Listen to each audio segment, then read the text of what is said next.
There it sat, exactly as he'd described it, a black rectangle in the swamp. Muddy water sloshed around the ancient stone lip, but worn grooves directed any excess water away from the dark ingress. Wading forward through the muck, I took a closer look. Carved steps led down into pitch, their centers worn down by centuries of passing feet. Several children giggled at my visible fear and called out Spanish taunts. A moment later, they swarmed down the steps and into the burk, completely unafraid of the ominous horizontal portal. Their exasperated parents quickly followed. I turned to my coworker, who stood beside me in the humid evening glow. "You're sure this is safe?" "I sleep 3 times, he responded, doing his best to reassure me in poor English. He looked extremely uncomfortable standing still in the waist-high water. Or was it my presence here that made him so anxious? He slapped at a bug on his arm, and as he did so, I again studied his thumb, now whole and healthy. I was willing to entertain the notion that something strange had happened to restore the thumb I'd seen him lose on the job the day before. But this impossible tunnel in the middle of Florida swampland couldn't possibly have a medical miracle hidden within. Could it? I prepared myself for a prank, even though my darker thoughts refused to fully take comfort. I'd seen his thumb fall. I'd watched as the poorly maintained machine had sliced right through the flesh of his hand, wondering if he'd be alright without health insurance or the ability to go to a hospital. I'd been unable to sleep the entire night. And then I'd seen him take the bandage off on the way out of work the next day, without a wound to be seen. I'd seen him flex and test his new thumb, and then hurry away before any of our other coworkers had seen the truth. My angry and confused pursuit had brought me along on this trek with many neighbors from his community. They hadn't trusted me at first, but Javier had told them I was a good guy. On his word, they'd allowed me to come with them to this. Some sort of odd community activity. I wasn't sure if I was still glad for the opportunity or not. Musty, chill air hit my senses as I first stepped down those decaying stairs. The smoothly carved walls seemed to grow imperceptibly tighter the further down I moved, but I forced my pulse to slow down and told myself that it was just my fearful imagination. Eventually, the only thing I saw behind and above me was a dim rectangle of foggy evening swamp light. Javier stood ahead of me, waiting, and he shined his flashlight on a deep puddle at the base of the moldy stairs. I stepped across it onto damp rock. The tunnel led me down at a slight angle, forming an endless rectangle of cramped space that seemed to go on far longer than I had the nerve for. As Javier led the way, I began to get the feeling that this tunnel might never actually end. A feeling strengthened by a very odd movement of air against my face that I had only begun to notice when every other sense had grown dull. There was a breeze moving against my cheeks and against my arms. I was certain of that now. The strange thing about it, though, was that it was completely even. I focused my awareness on my skin as we crept ever deeper, but I never felt a single ebb or flow. The air coming from below moved with exacting evenness, as if pushed through the earth by some vast and unknown machine. The other detail that concerned me, it was warm. A friendly hand shot out and held me back. I froze in place. The vector of that eerily even breeze had changed and now came from the side. I could now see a dozen flashlights moving around to my left as the families and children moved along a heavy-set ledge that curved off into the dark. "Here," Javier told me quietly, shining his light ahead of me to show the hallowed place to which we had come. A few feet ahead, the stone ledge ceased, making way for an enormous emptiness under a massive stone dome. Bit by bit, where the beam of light fell, I made sense of the space. Utterly quiet, calmer than any church, and it sat like a perfect bubble under the earth. A natural cathedral. But it wasn't empty. Shining his light down, he showed me what lay beneath that emptiness. The ledge ran a full circle around the colossal space. But only inches below that scant security ran a tremendous circle of shifting shadow. I stepped closer. He'd pulled me back roughly. No. Respecting his concerns, I had him shine the light down for a few moments more as I tried to comprehend what I was seeing. The wide, curved, smooth vision below was clearly in motion but made no noise. The longer I looked, the more I became certain that it had to be water, a monumental amount of it, spinning and circling down into a massive whirlpool. The shape was obvious, and the substance familiar, but my ears heard nothing. Understanding my confusion, Javier took a small rock and threw it forward. I watched it sail forth silently into that dizzying glass, frozen with anticipation. The moment it hit, the slight sound of rushing water reached my ears. As I watched, the disturbance caused by the impact propagated throughout the vortex, and the sound grew into a murmur, and then a roar, and then almost a peaceful crescendo of torrential noise. The families plugged their ears and waited, and I followed suit. About 30 seconds later, the entire mass of disturbed water circled the center of the vortex and dipped unceremoniously into the void. Silence fell once more. I understood then why it was so quiet. Whatever the source of this water was, the whole system had worn a smooth path through living rock over the ages. The whirlpool had become preternaturally polished, to the point that it no longer made any noise at all. Thus we stood in complete silence, in a natural cathedral that pumped out an unending breeze. But why was it warm? Sleep, Javier told me. Sleep here. He pointed to an alcove a little ways from where the families and children were setting up blankets. The small space offered slightly more protection from the naked edge of oblivion. I crawled within, studying the intricately engraved images within.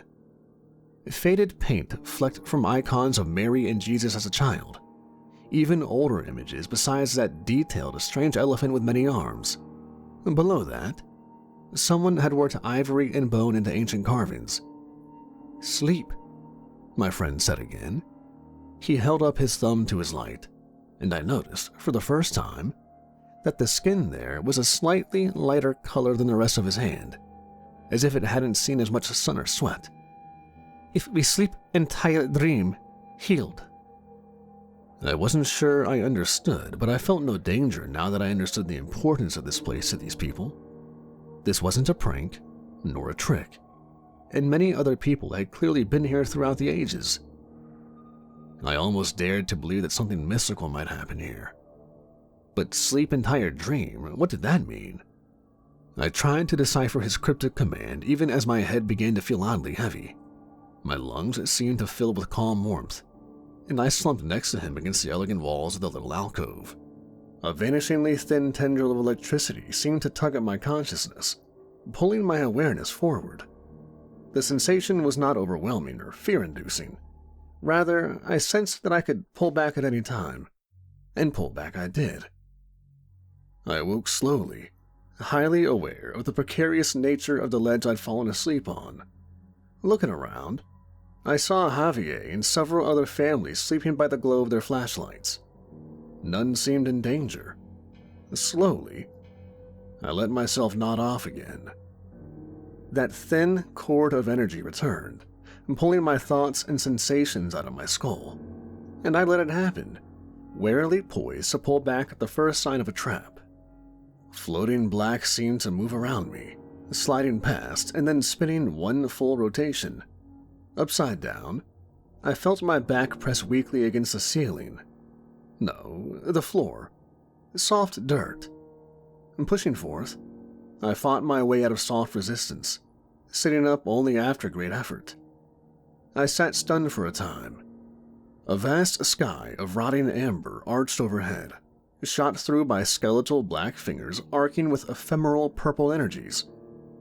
I could sense that the dim, fiery sight would have been painful to behold, had I had normal fleshy eyes. Touching my face, receiving only the weakest textures and impulses, I felt soft gore and feeble rot. A hole seemed to exist where my cheek should have been, and my eyes were but empty sockets. I watched my own finger as I slid it within these sockets, feeling around in horror, and I sat shocked as that blackened, rotting digit moved first into my sight and then past. Indeed, my whole body was a skeletal and withered mockery of the human form. A decomposing corpse burst forth from the grave. In the distance, I saw several groups of corpses shambling along, and I knew them to be the families that I had been accompanied by. Above me, a decrepit cadaver urged me, without words, to rise. I knew somehow that this was my friend and co-worker. He motioned for silence, but I had no jaw in any case. If my eyes worked with empty sockets, might my voice have worked without a mouth? I chose not to risk it. Something was very wrong here, and I decided to follow his lead. Pulled completely out of the fragile earth, I wobbled on frail legs held together by the barest strings of rotting muscle. More graves lined the area, and my empty eyes followed an ornate metal fence around to an entrance. The malformed children and their parents moved towards it. We followed. Beyond lay vast empty tracts of blasted forest crowned by horizons filled with the crumbling silhouettes of buildings. I could see no sun, but that rotting amber glow from the charred sky above lit everything with a dull, eerie cast. Traveling as quickly as their emaciated limbs would take them, the families ahead moved with fearful haste across the flattened sea of dead trees. We followed. Blackened, ramshackle buildings grew near, even as I became aware of a strange sound. I had no ears, but still I heard. A world-filling thumping, slow and peaceful, at once organic and mechanical. I might have thought it a massive metal heart in the sky, had I not already been well aware that the unhallowed sky above held nothing but blight and putrescence. I wanted to ask Javier what that sound was, but he shook his head to indicate continued silence. He heard it too, and somehow, I perceived fear in the half-face he still carried. A new sound had slowly become louder than the first, a shuffling and a scraping and a great many creakings, overshadowing the mysterious squishy mechanical heartbeat that otherwise filled the world. I had the distinct notion that these new sounds were much closer, perhaps even within sight against the spectral horizon. But I saw nothing but weird shadows moving between distant silhouettes. Ahead, a deteriorating father held open a bolt hole for us at the base of a building. He waited for us to enter as quickly as possible, and Javier moved ahead. I stopped. I recognized it. This was a hardware store a block off the main street of our small town. The sign, although unreadable, still remained in partial blackened ruin. Javier waved his stump of an arm at me, and those strange shuffling and scraping sounds grew closer, so I broke out of my fear to follow him through the hole into the basement of the building. The father and two other men pulled rocks and rubble down to seal us in, and we waited, huddled in phantasmal darkness. I could still see within that basement, although no light source was possible, and I saw families holding each other tightly and awaiting some great terror to pass. The hardware store's tools lay piled about, rusted and ruined by the passage of time. A single corpse sat in the corner, an old gun in his hand, the top of its head missing. Unlike us, it wasn't animated, and remained in place with that weird grin unique to bare skeletal jaws. Grime still remained where gums had once been. I sank down as unearthly creakings began moving by outside, mixed with scraping sighs and shuffling squishing. A legion of unknown abominations marched past our building, or perhaps one single unthinkable entity. Something heavy poked at the rocks and rubble that had sealed us in, and I felt a collective lungless breath held by our group. But then, the curious unknown thing moved on, apparently satisfied. The marching continued for an immeasurable eternity, and I felt our group grow more frightened. Was this all supposed to have ended already? What was it Javier had said? Sleep, entire dream? Was this a nightmare then? And to be healed, as he had been, we had to remain till the end? I still felt that tenuous little umbilical cord of electricity connecting me to my real body, back in that cathedral cave by that impossible vortex. I knew that I could go back any time, but would my cowardice cost these children their healing? Something snuffled outside the rubble of our building again, and a spike of fear almost sent me running back to reality. But I held on and closed my lidless eyes. Rock ruptured somewhere nearby, and children and adults alike screamed without lungs. Something penetrated the sanctity of our space. Something metallic, massive, and wickedly bladed. Opening my eyes, I saw... No. At the last moment, my mental lifeline back to my body flared of its own accord. A searing white blur of electricity overtook my awareness, and I sat up gasping. Flashlights, concealed chatter, real breathing. I held my hand up and saw it whole once more. Down the ledge, families checked on their children and happy shouts followed. I saw one family cutting the cast off of a formerly broken arm, and one child who had been carried in now stood on his own. We'd made it. We'd stuck it out until the end. Javier shined his light roughly in my face. See now? You won't tell? Instead of responding immediately, I pulled my sleeve down, looking for a small scar I'd had since high school. My heart leapt into my throat as I found my arm smooth and unblemished. You won't tell? He asked again. I stared back at him with wide eyes. No, I won't tell. He seemed relieved and held out a hand to lift me to my feet.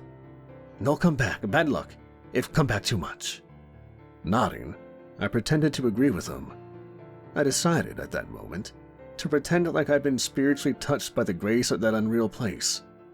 I'd walk back with these people, thank them, and head home. Until tomorrow night, when nothing on earth could stop me from coming back here and finding out more. What force had healed these people in me? What had that insane dream world been about? What nightmares walked those devastated lands? And where had this ancient vortex come from? And what role did it play in what I'd experienced? I've resolved to uncover all these things. All this had to be explainable within the realms of science. Bad luck? I don't believe in bad luck. Joke's over, let's go home, he complained, swatting at a bug near his arm. Hugh, it's not a joke. I scanned the dim evening orange gloom. I just have to find it.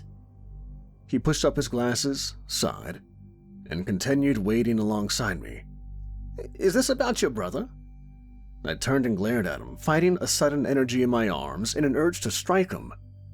That heat left me as I saw a black rectangle jutting from the water behind him. He saw my expression and turned, equally surprised to find that we'd nearly stumbled right past the object of our own search. It's really here. Yeah, I'm not kidding, I told him, carefully moving my raised arms as if I had done it to remind him that my scar was gone. He shifted under the weight of his backpack, grimaced and shrugged.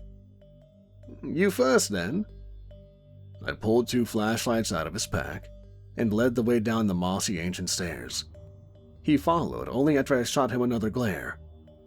The unwavering warm breeze remained exactly as before, but this time, I was the one in the lead. Despite the beam from my flashlight projecting out along the smoothly carved walls, pockmarked ceiling and damp floor, and making decent illuminating headway into the hazy darkness ahead, too, I still felt rather vulnerable. Javier's warning murmured at the back of my mind. What bad luck could I bring down upon myself by trespassing here? There didn't seem to be any holes, traps, or other dangers. Without the reverence, fear, and gaggle of children that had come along last time, the cramped walk went faster.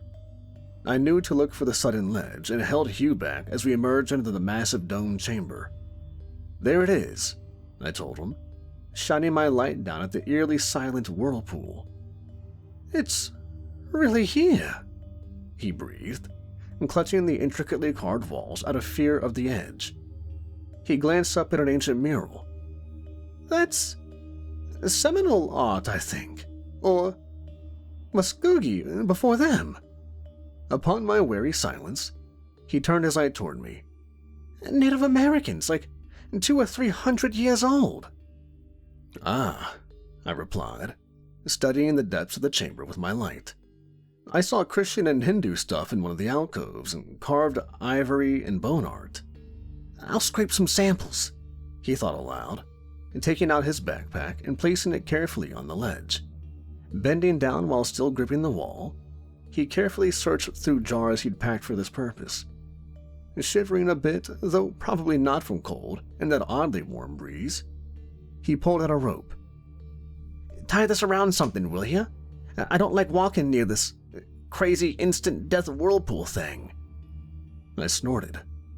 I hadn't really thought of it like that, but I guess that is what it is. I picked up the rope and stepped past him unafraid. Despite the heat and moisture that riddled the tunnel down, the ledge here was dry as a bone and utterly smooth. Not so much as a speck of dust threatened to disrupt my footing.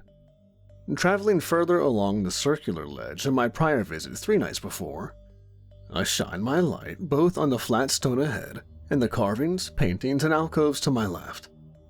The work became more extensive as I walked, eventually producing a thick and elegant pillar in my beam. Looking up, I saw that it had been carved directly from living rock. Satisfied, I tied the rope around it, using several knots to ensure it would remain tight. Although I'd been unafraid, I did feel slightly relieved. There was no guarantee we wouldn't move around in our nightmarish sleep, and there was nobody here to watch over us. After tying the rope around my waist, I walked back over. Here, get a sample of the water, he said, handing me a jar. Don't touch it if you can help it. We'll get a sample before and after that nightmare thing that you said heals people. I nodded, and then carefully flattened myself upon the stone to reach down with the jar. I could already feel that warm sleepiness brimming at the inner sides of my consciousness, waiting to take me elsewhere. I almost lost the jar. Water pulled at it with surprising strength. I'd underestimated the sheer power of the silent vortex. Barely catching it with my fingers, I used my other hand to pull it back up, even as the sound began to fill the chamber. That terrible crescendo of clashing water echoed painfully around the dome above. You weren't kidding, Hugh shouted, before the roar drowned him out. We hunkered down for 30 seconds, releasing the hands from our ears only after the disturbed water fell into the center of the whirlpool and moved off in the depths unknown. Gingerly, I handed him the jar. It's warm, he exclaimed, taking it from me with wide eyes. Carefully, he placed it within a row of little boxes in his pack. Wait, we should be filming this. I dried off my hand and picked my phone out of my pocket. The device blinked and flashed at random. I already tried that discreetly on my way out the first time. You should turn it off then. That'll ruin the battery. It is off. He frowned but said nothing else. Nothing remained for us but to sleep and experience the nightmare trial. After tying the free end of the rope around himself, Hugh clambered into an alcove behind a pillar beyond the one to which I'd anchored us. Can't be too safe, he joked, masking anxiety. I've been known to sleepwalk. I looked around at the massive space and down at the wickedly strong vortex. Try not to do that here. He gave a half-hearted smile, and then sat back against a chipped painting of a Buddha in a vast, faded purple garden. I almost laughed at how he'd unknowingly mimicked the cross-legged image, but thought better of saying anything further. Quietly, I sat across from him in the alcove, and let that subtle tether of energy flip my awareness upside down and into unknown spaces for the second time. This time, I was ready for the kick, and I pushed up through soft dirt with hands that seemed stronger than before. Muffled shouts came from my left, and I scrambled across orange-lit earth to dig him out from his grave. A moment later, I lifted his animated corpse from below, surprised to find him still wearing rusted versions of his glasses. He pushed them into place on his decayed face and looked above, his sight first caught by the rotting amber sky as mine had been. Black fingers of void still tore through that sky, arcing with curious purple flashes and bolts, though I couldn't be sure if it was exactly the same as before. Did the nightmare always start with the same setting? Or was this an ongoing place that changed as the days passed? Despite missing most of his throat, he gasped, "Shit, you're a zombie!" "Mostly," I replied quietly. "Keep it down. There are things out there somewhere. Or there were last time." "I'm a zombie too!" he cried, stumbling to his feet, his moldy eyes fixated on his emaciated limbs. "Shut up!" I shouted. "But not your hands!" he pointed, staggering back. I held them up to the leering amber sky. He was right. Although dirtied and bloodied, my hands were in far better shape than the rest of my corpse body. In fact, I could feel more sensation through them, where the rest of my body felt hollow, distant, and feeble. My hands felt almost alive. The water. I touched the water with my hands. Corpse Hugh calmed down as he focused on what he was good at, thinking. "Why didn't the people you came with do that then? Why didn't they touch the water to make them stronger here?" I shook my head. No idea. They almost seemed afraid of getting near it. A massive shadow moved on the horizon, even as I once more became aware that thumping organic and mechanical heartbeat making vast undulations in the world around us. I could tell Hugh was terrified, but I motioned for silence and began moving before he could go into another panic.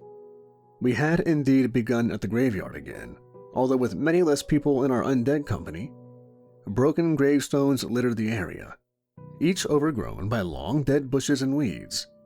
I briefly considered digging up one of the graves and checking if the bodies of Javier and his neighbors were still here, even though their minds were not. But I could almost feel those unhallowed creatures moving about on the horizon, coming our way. I clutched the graveyard's gate with one hand, momentarily stunned by how real it felt. Rusted metal moved rough and uneven against my hand, feeling every bit like an actual ancient gate.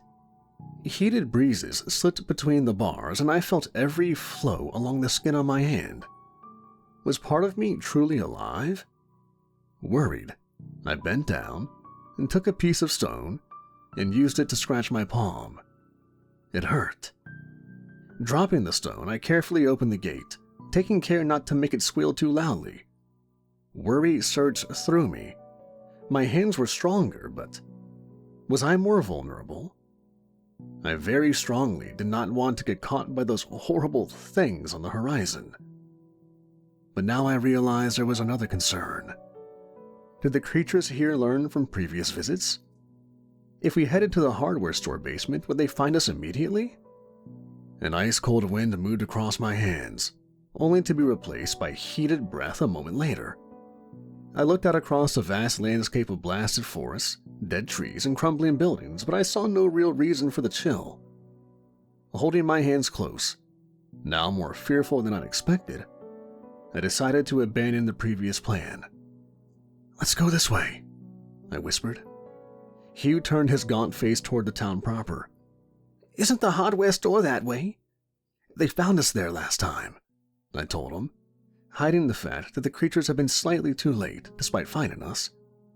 "Let's go the opposite way while they look there." Accepting my answer, he stumbled along behind me on rotted ankles. I felt stronger and more capable than my previous visit, choosing routes around piles of dead trees and snapping branches out of our way with my healthy hands. I took us toward a range of hills in the distance, silhouetted against amber and vaguely cast in dim orange. They sat crowned by the remnants of suburban homes. I was certain we could find a place to hide there, and more importantly, the hills were in the opposite direction of the wet dragon and shambling sounds approaching the town. Reaching the muck-buried streets of that suburb, we delved deeper into the maze of houses, finally choosing one that seemed more intact than the rest. Within sat the eeriest sight I'd yet found.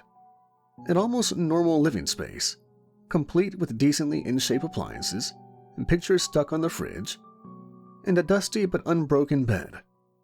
For some reason, I'd expected corpses to be lying under the sheets, but the house was empty. Hugh wavered by the fridge, the back of his exposed skull turned towards me. "Who do you think the people in these pictures are? Do you think we could find out and visit them? What if their house looks exactly like this now? It's a nightmare, man. Who cares? I mean, what if whatever happened here is going to happen soon?" I opened the basement door and studied the sturdy room below in the odd unlight that had previously illuminated the hardware store basement. What, like this is the future or something? It's our town. How would that work, though? In their nightmare, did ancient Indians see the same thing as us? Native Americans, he said absently. Let's go, I insisted, seeing distant shadows play on the windows. Still lost in thought, despite not having a brain, he followed me downstairs and helped me stack things on the stairs to seal ourselves inside. The marching and shuffling sounds outside grew louder, soon accompanied by that unholy squishing that set even my withered teeth on edge. I wondered, how many of these things were there? Were they around the hardware store now too? Or did they have some sense of our presence? If they didn't, what were they doing? Did nightmare creatures just wander across these horrible landscapes? Hugh sat motionless, ready to leap back into reality at a moment's notice. But I noticed that, this time, there were no shuffling noises, as if whatever had sniffed us out the last time wasn't present in this contingent.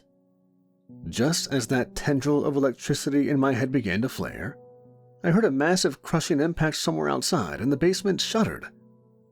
I awoke with a start, as did Hugh. While I turned my flashlight on my hand and found that I had a scratch on my palm, he staggered to his feet and pulled off his glasses in wonder and stumbled right into someone. Looking up, I realized that a couple of families had come down here while we were sleeping. They'd had no idea we were present, but we'd completed our nightmare trial just as they arrived, and a small child staggered on the edge. A father leapt toward him, and a terrifying moment passed in slow motion, but it wasn't enough, and the child fell into the water below with a splash. Several women screamed, and Hugh shouted. Men followed the child with beams of light in a panic, looking for an opportunity to grab him. In moments, Hugh untied himself from the rope, intending to throw it to the boy. I stood, realizing that I was already tied to a pillar and the rope. How many seconds had passed? 10? 15? Counting in my head, I ran forward and leapt from the edge. The warm breeze intensified in darkness. I held my breath and shot down into battering waters, immediately set upon by terrifyingly strong force from all directions. I forced my way to the surface, thankfully lit by a dozen flashlight beams. "Aki! Aki!" shouted several men, running around the edge to point at the child sinking deeper toward the center. I saw him flailing around in terror across the vortex from me, even as I began picking up speed myself. The shouts of those around me faded as the water's roar grew louder.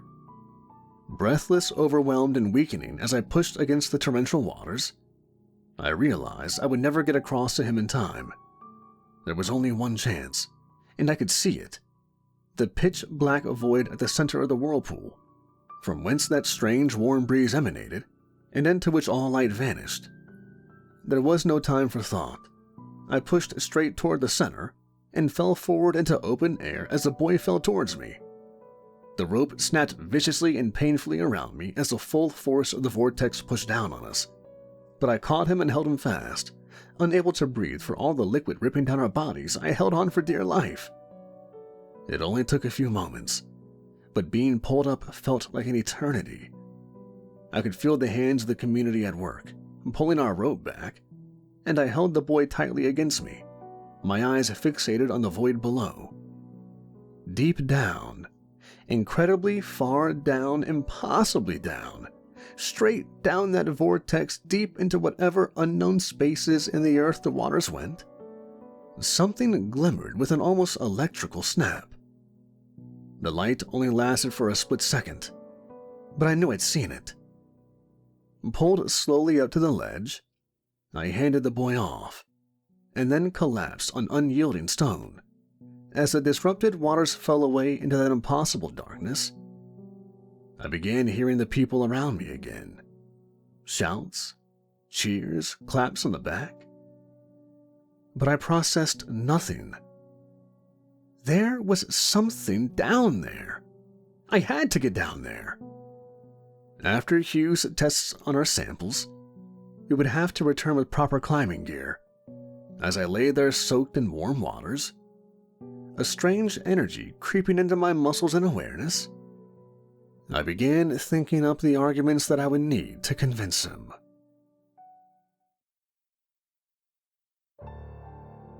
I gave him one swift push, sending him reeling into the murky water surrounding the rectangular stone portal. As if in response to our struggle, the rain sliding down from the night-shrouded trees overhead intensified. "Stop it!" Hugh cried, pulling him up from the swamp. "You're not accomplishing anything by hurting him. He doesn't even know where he is." He was right. But that fact didn't produce an iota of compassion for me and my drug-addled older brother. I stood knee-high in the muck, fighting increasingly violent urges. For a moment, I just let water run down my face. "Take him down there," I finally spat. "It won't matter soon enough." Hugh glared back at me and helped him stumble awkwardly down into the darkness. "It won't matter," I said to the pattering rains, my chest heaving as I came down from anger.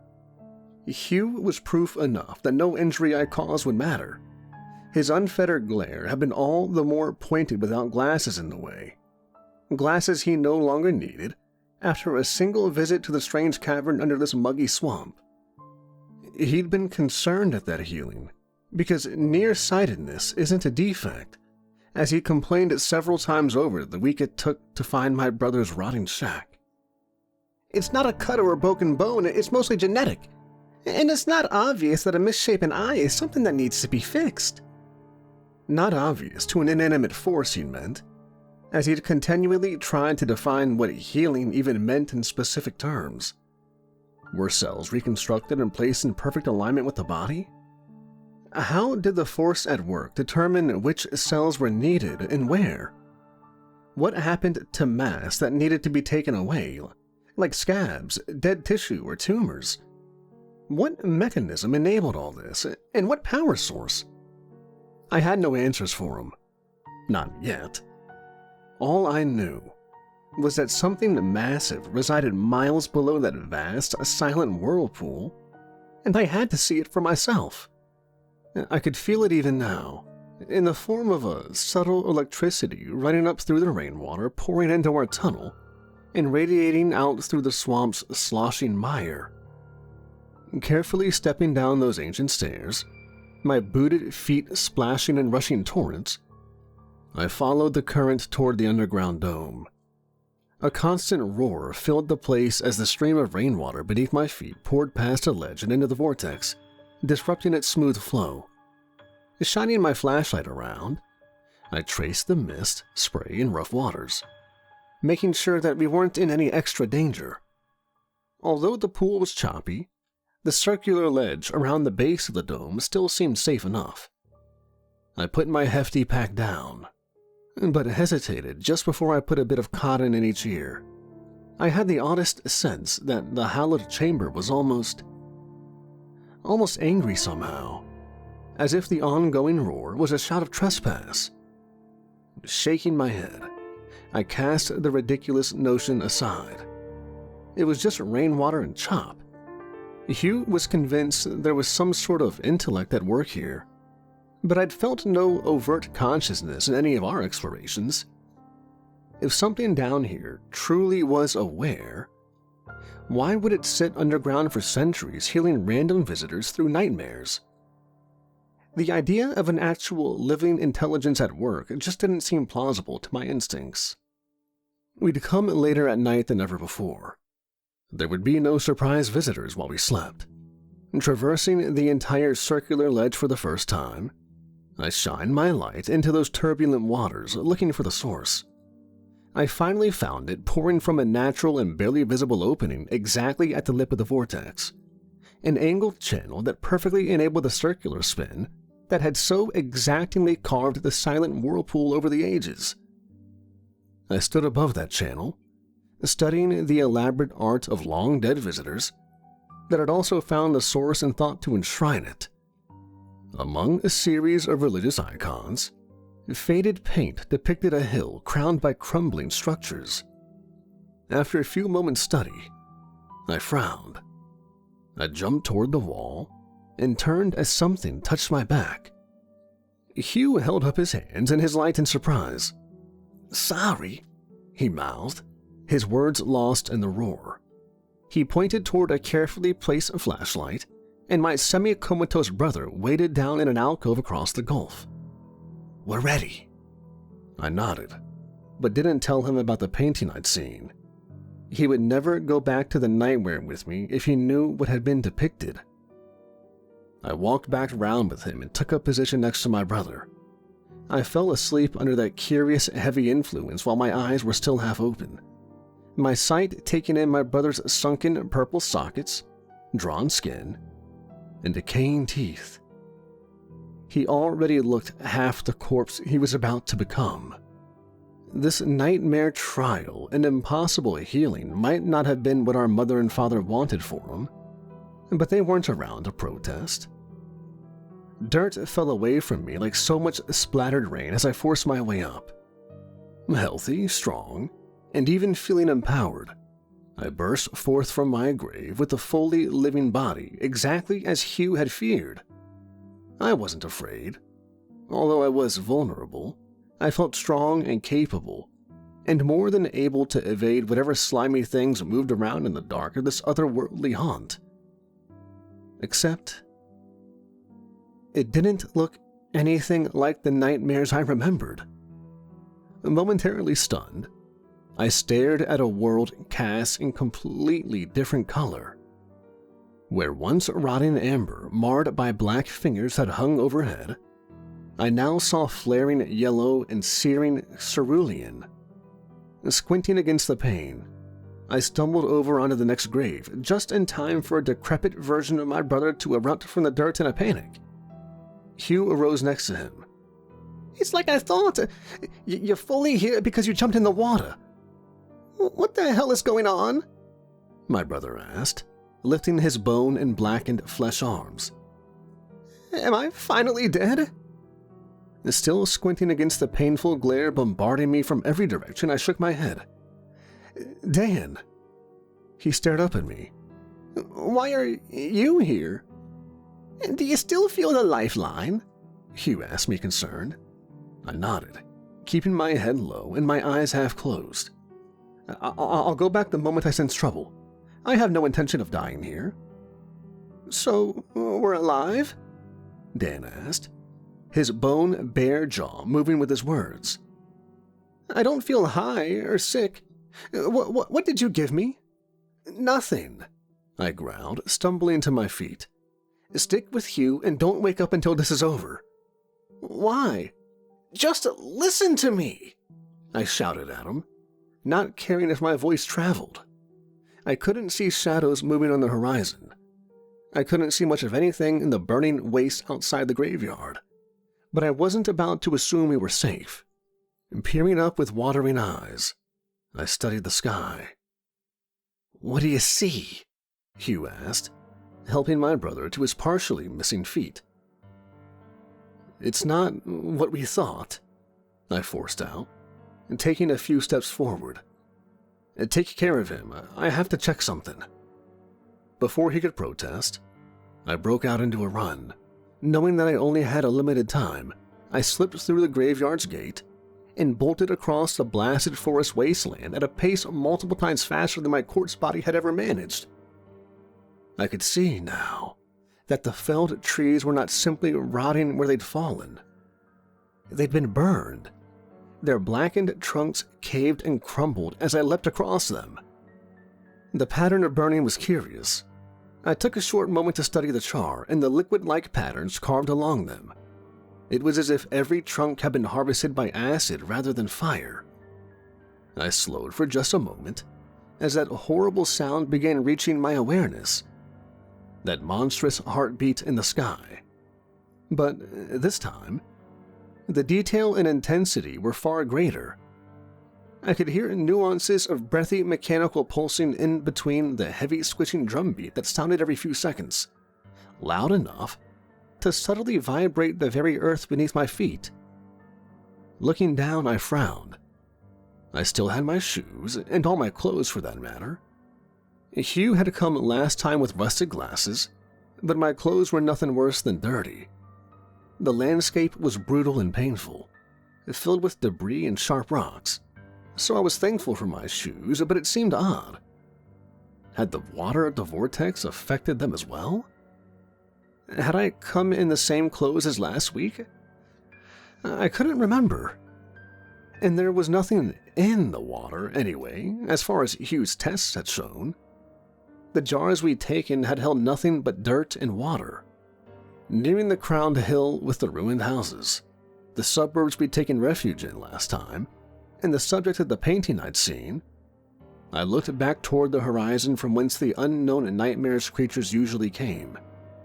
With better eyesight, I saw something seething all across the distance, not just silhouettes, but weirdly colored shapes moving against flaring yellow and searing cerulean. Blinking against the pain, I turned and ran on. I had a very specific question in mind, and I raced to the house we'd hidden in last time. The same dusty kitchen remained within, complete with pictures and appliances. Pulling drawers and throwing open cabinets, I looked for anything that might have a date on it, but all the paper in the house had molded over with a light orange dusting that I thought better of touching. Peering at the back of the photos on the fridge, I saw it creeping along the paper there as well, as if everything even slightly organic was being eaten. My eyes lit upon a black rectangle on one of the chairs in the kitchen. A phone. I picked it up, instinctively pressing the power button. Against all odds, it began turning on. What were the chances that it still had battery life? It lit up just long enough to flash the time and date screen, then blinked off, and the last of its power drained. I dropped it, stunned. October 2nd? Was that when the phone had last been turned on, or was that the date now? The painting on the wall of the vortex chamber confirmed that this was the same nightmare every visitor had always had. They'd always been dreaming of this era in time, complete with the hardware store I knew, and the suburbs I'd matched to maps of the area. How many hundreds of years had people been sleeping around that whirlpool and having nightmares about their future and my present? What were the odds that I would come here and find out this nightmare reality was a week away? Feeling lightheaded, I clutched the table, but it snapped under my hands. All strength drained from it, just like the corpses Hugh and my brother walked around in, just like the paper in the house, just like the trees littering the hills outside. It could be another year, I told myself. It could be next year, 5 years, 10 years from now. These buildings wouldn't change that much. I stared at the blinding light streaming in through the window for a moment, filled with undirected fear and anger, until something occurred to me, an impossible thought from my first few steps with my empowered senses. Running upstairs, and taking care not to crash through the weak steps or rotting upper hallway, I clambered my way to the attic, where the roof had completely fallen away. Standing there, wincing against the sky glare, my ears filled with that distant, tremendous heartbeat and the slithering and squishing sounds of approaching horror, and I judged the jump. In the distance, I saw Hugh and my brother making their way towards the house. Beyond them, the entire horizon squirmed and shifted, as a gigantic wall of unspeakable organic mass and sick, storming liquids roiled towards us. Even with my living eyesight, I couldn't make sense of it, but I was starting to understand nonetheless. I jumped with all my strength, ready to cut back to reality if my hands failed. But no, my aim had been true, and my hands closed around a flaring yellow cord of flesh. I must have looked quite impossible from Hugh and my brother's perspective. To them, it probably looked like I was hanging directly from the rotting ember sky. But with my living eyesight, the perspective had been all wrong. It had never been a sky at all. It was more like the roof of a living cavern, and I began climbing up into it, fighting nausea as I pulled my way deeper into heated, pulsing, and wet tubes of living matter. My sense of smell intruded upon my awareness as the blanketing smell of char and ash fell away to be replaced by gag-inducing stench. But I forced myself to keep scooting along a cluster of bright yellow cords. I wanted a higher perspective. I needed a better look. The hanging cords of flesh, once I came to thicker parts, were actually good holds for my hands and feet, and I came all the way to the edge of a massive, pulsing cerulean organ, where once I had seen black void in the sky, arcing with purple electricity. I now saw segmented cyan tissue bubbling with energy, like some sort of horrific pancreas, at least in shape if not in function. Directly below, I saw Hugh and my brother reach the house and hobble inside. From my higher angle, I squinted at the oncoming wall of horror. From here, it looked more like a writhing brown and black lake, infinitely far across and eternally deep. An oncoming ocean of hungry flesh and thirsty acid. But it made no visual sense. Distracted by the uncontrollable urge to gag from the building stench and ichor covering me, I forced myself to throw up, and watched as vomit fell to the distant ground maybe 6 or 7 stories below. Almost out of willpower, I decided I would keep moving, on the off chance I'd get a better perspective. Before I had the chance, the vivid cyan organ next to me began changing and moving, elongating downward as if about to strike the earth. Instinctively, I remembered the enormous impact that had struck just before the end of our last nightmare. Is that what these organs were? Mechanical crushers of some sort? For what purpose? As the unholy organ began preparing to slam downward, the yellow fibers to which I clung to rose, and I gripped them in a panic. But I didn't pull on my mental lifeline, because this was faster than any climb. Soaring upwards, I stared at the distance, my eyes locked open despite the competing glares. The sky flesh lifted ever higher, bringing me what seemed like miles into the air, and I saw.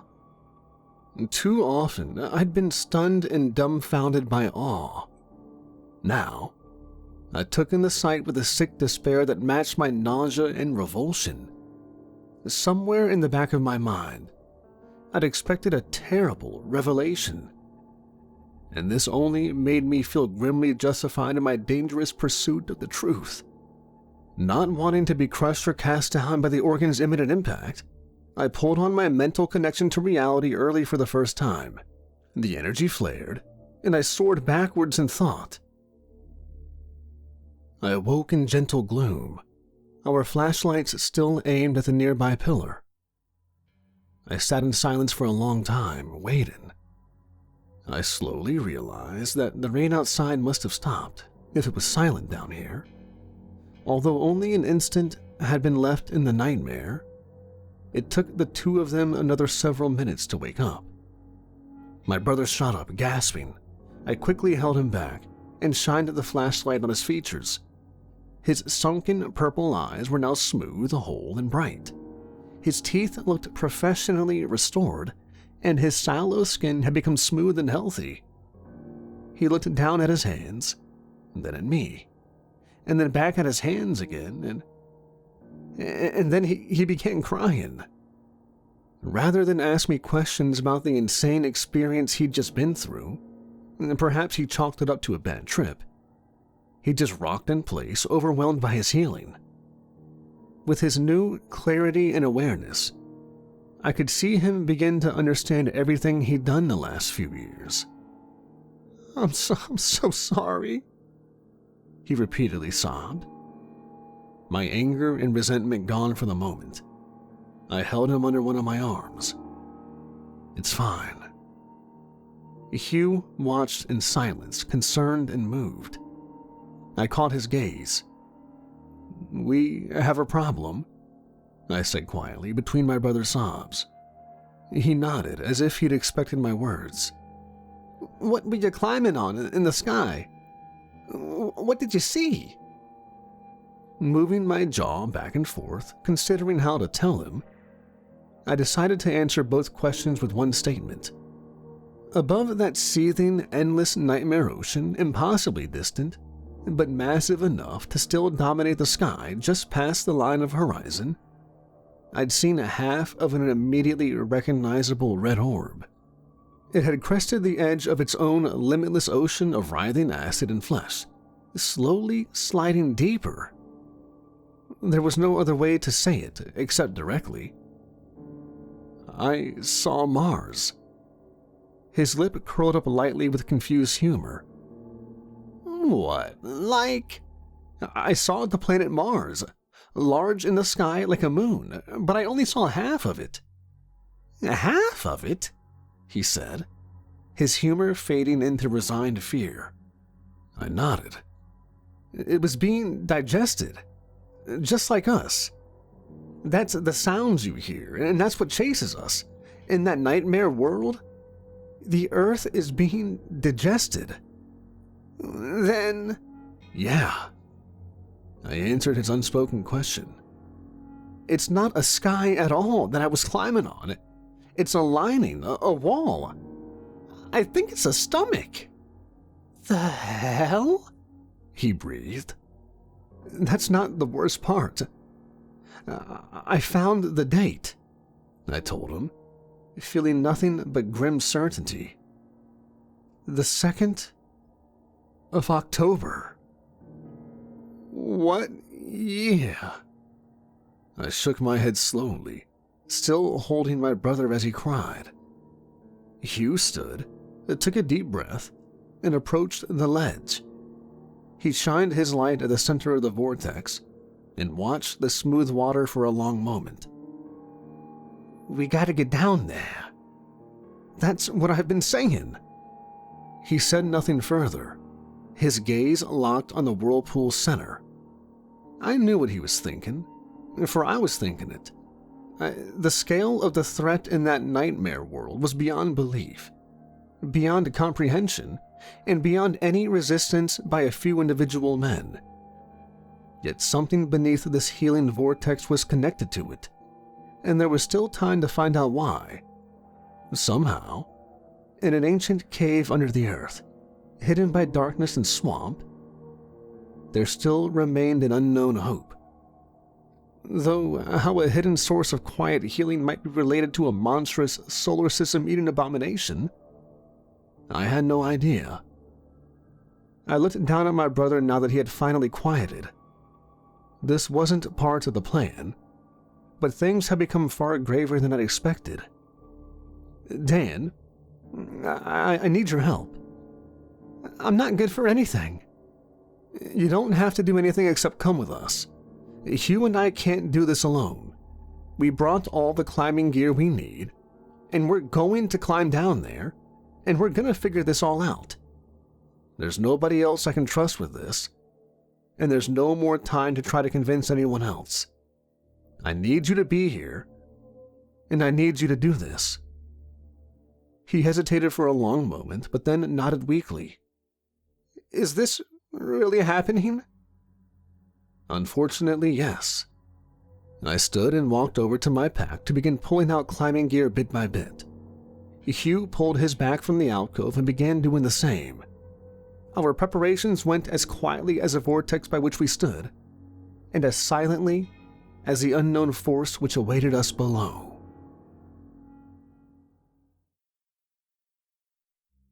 I ran through the swamp, carrying more stolen gear from the construction site at work.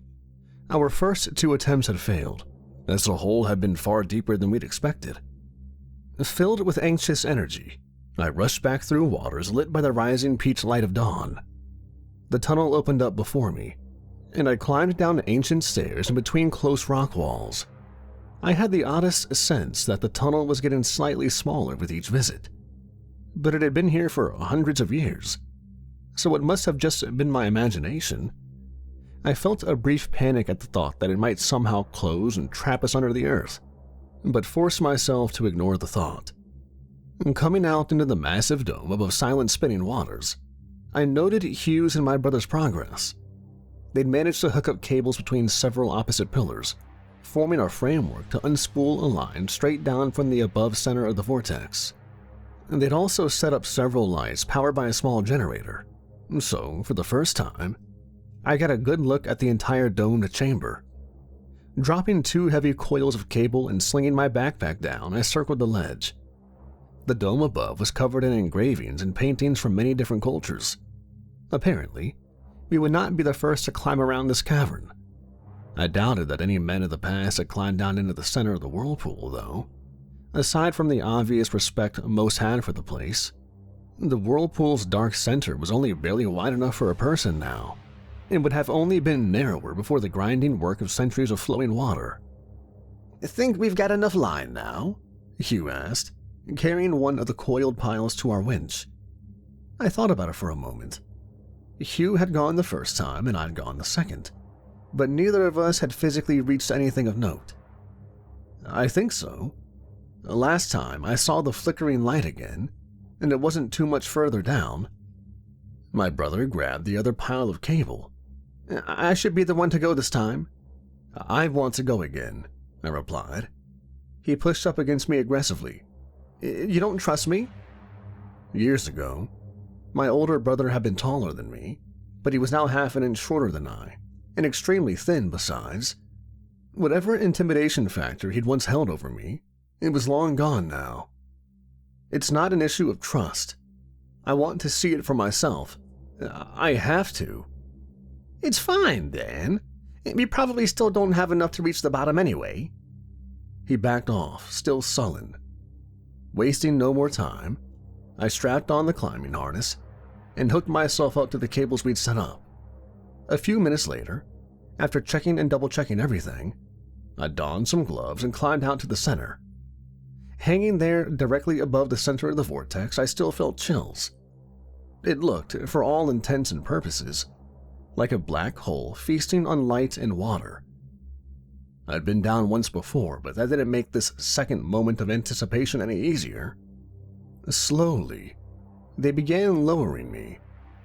Passing the point where I'd fallen out and caught a buoy, I watched the tightly curved vertical flows as they rose around me like crystalline walls. The center of the whirlpool remained at a slight downward angle for quite some distance, ever so slowly closing in on me, and keeping the waters aligned long after I descended into darkness. Breaking out my flashlight, I shined it around, checking the smooth, silent waters nervously. There was nothing to see, really, but that didn't stop part of me thinking this was a monumentally dangerous idea. There was no mental lifeline here to drag me back to some other reality. This was real, and I was being lowered down a deathly shaft with absolutely no chance for survival if the cable failed. I took a deep breath and forced myself to calm down. There was no choice, not really. It was either risk this, or burn alive on the 2nd of October sometime in the next few years, as something enormous swallowed and digested the entire planet. Put that way, I felt much better about what I was doing. That conviction helped as the smooth waters narrowed nearly to a point, and I found myself immediately drenched. Holding my breath, I squeezed my eyes shut and held on tightly as rock squeezed and almost completely on all sides. Warm water piled high up above me, sloshing and roaring and covering my head. And then I was through.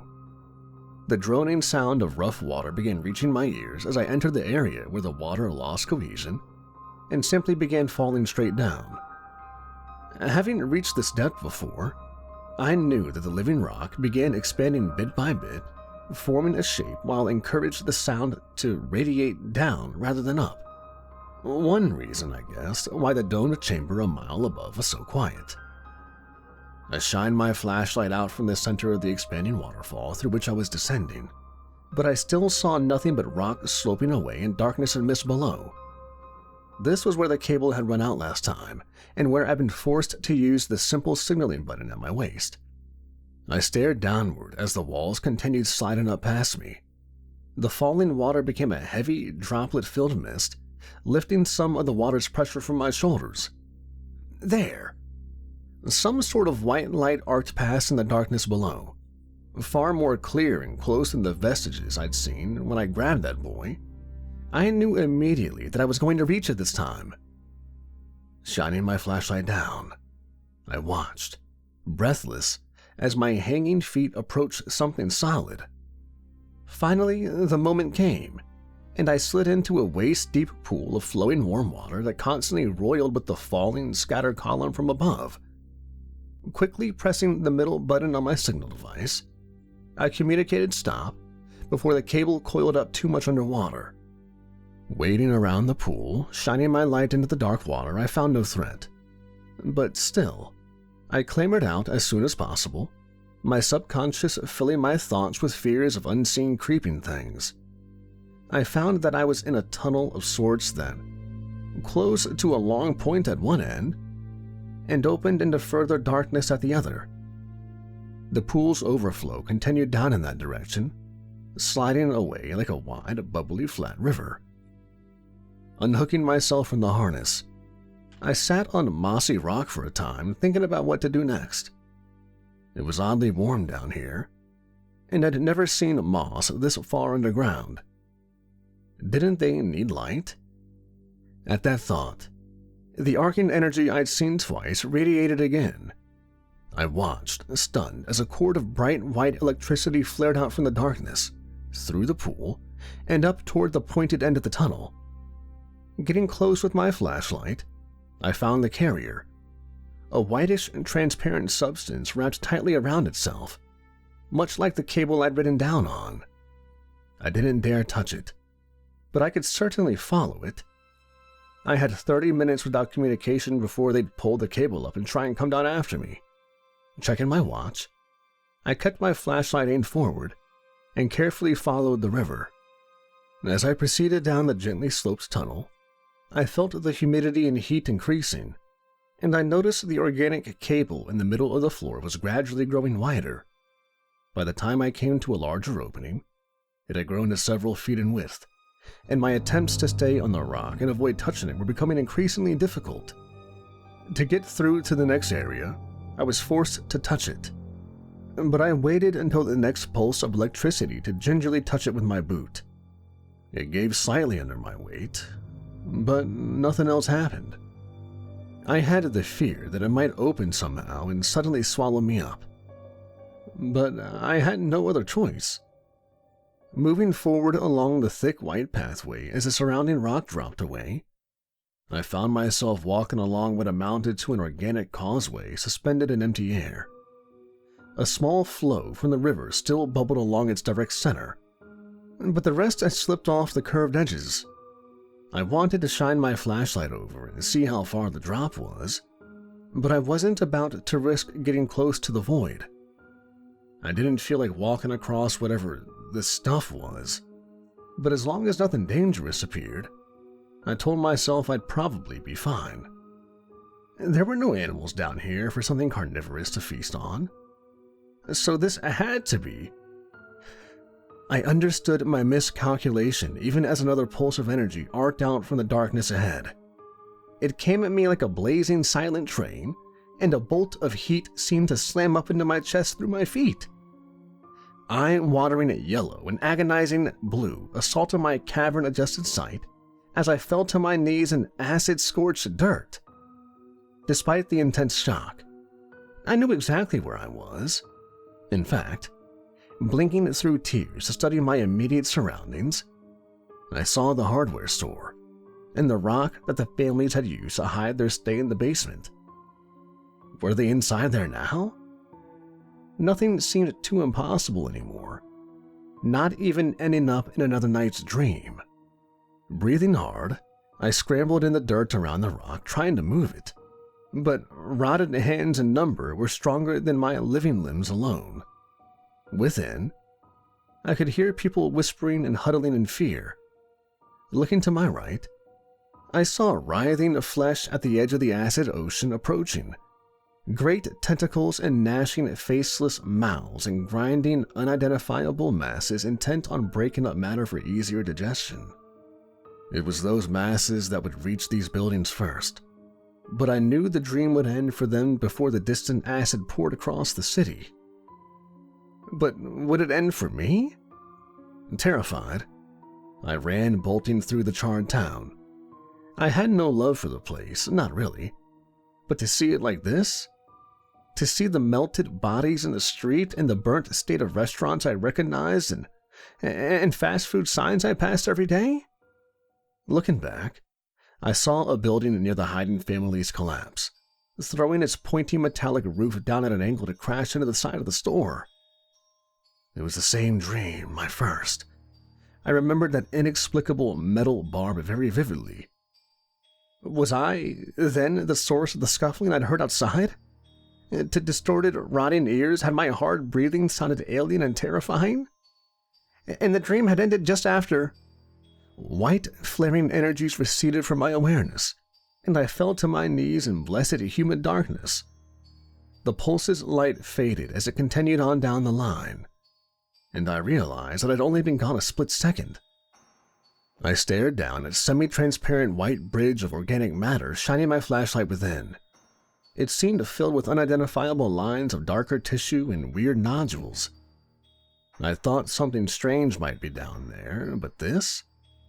Had I just crossed time and dimension purely by touching the edges of a pulse through this thing? I stood suddenly, my brain piecing something together. The nightmare experiences above.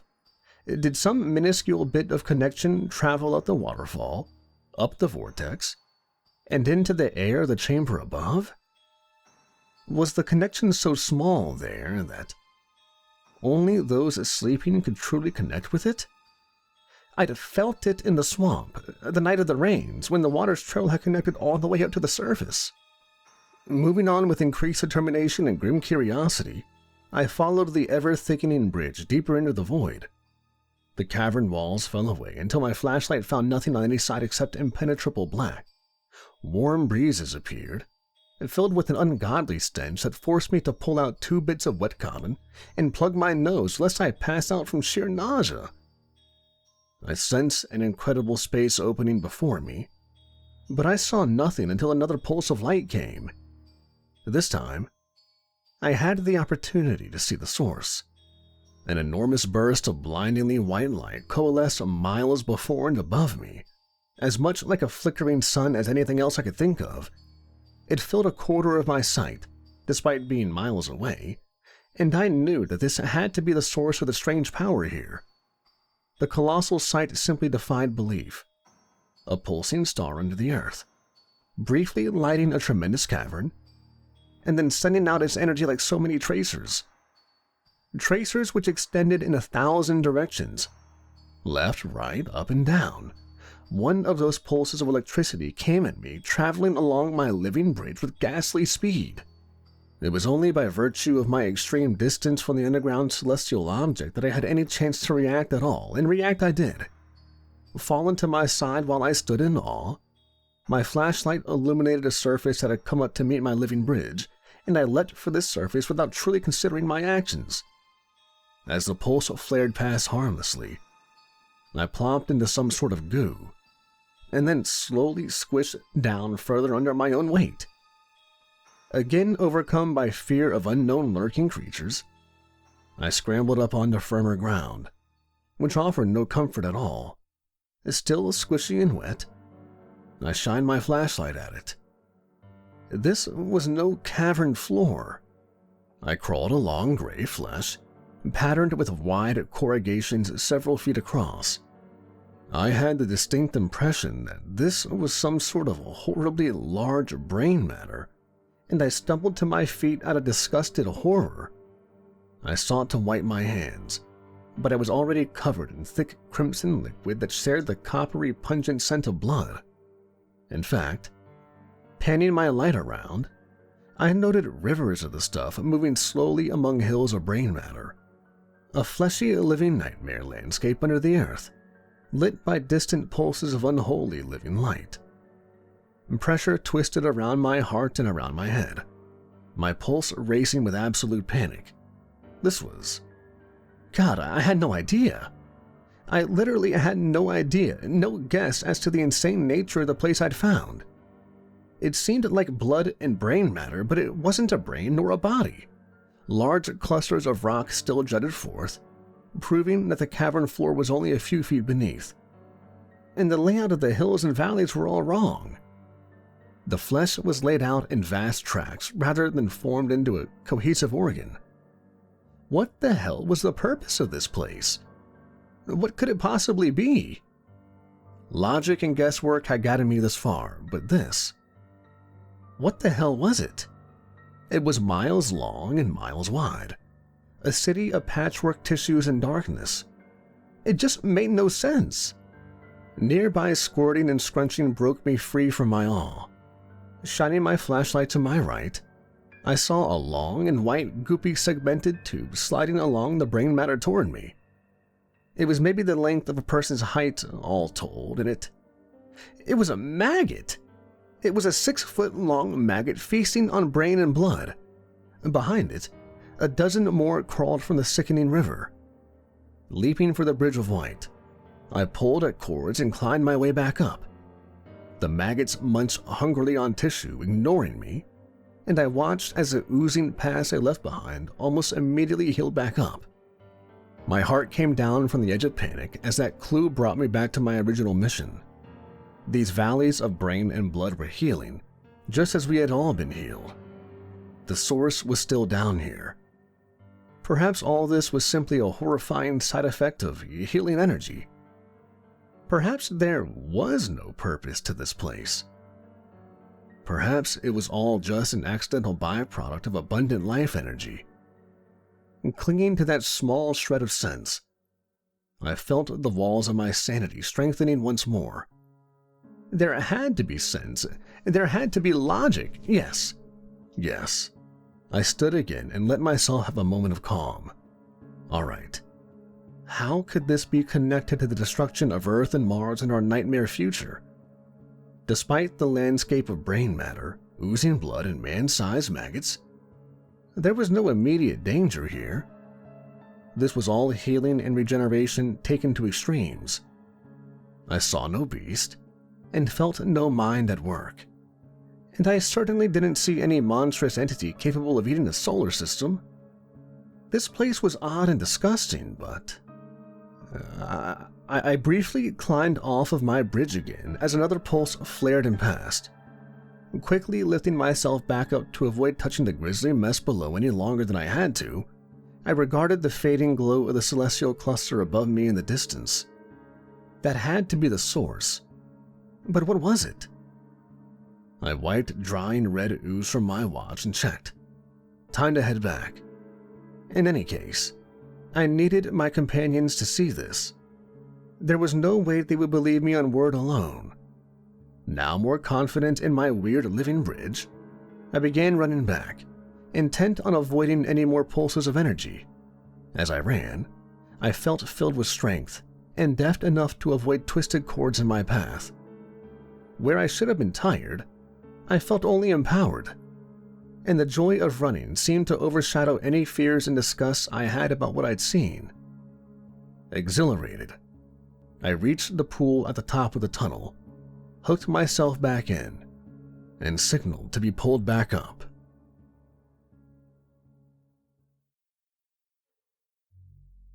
It was pure dumb luck that I didn't have explosives on me that morning. It was the only trip back into town that day that I decided to take a short rest. I was feeling incredibly strong and energetic lately, but slogging through swamp and climbing underground for nearly a week straight had been taking a toll. Two men stood outside my door as I approached. One was slightly taller than the other, with a near buzz cut, and the other wore a hat. Both wore sunglasses and both stood as if they'd knocked only a moment ago. One turned around and eyed me suspiciously. The other noticed, turned, and called my name. They were dressed plainly enough, but it was immediately obvious that they were no mere citizens. "Yes?" I asked, stopping a few feet away. The smaller man with the hat angled his head up slightly to look me in the eyes. "Doesn't this guy's file say he's 5'10"? The taller one snickered. "Looks 5'10" to me, buddy. Shove it." "You been out here hunting, friend?" The smaller one continued, noticing my dirty clothes. I had to give it to him. He actually sounded sincerely amicable, even though I knew he was feigning an easy manner to put me off guard.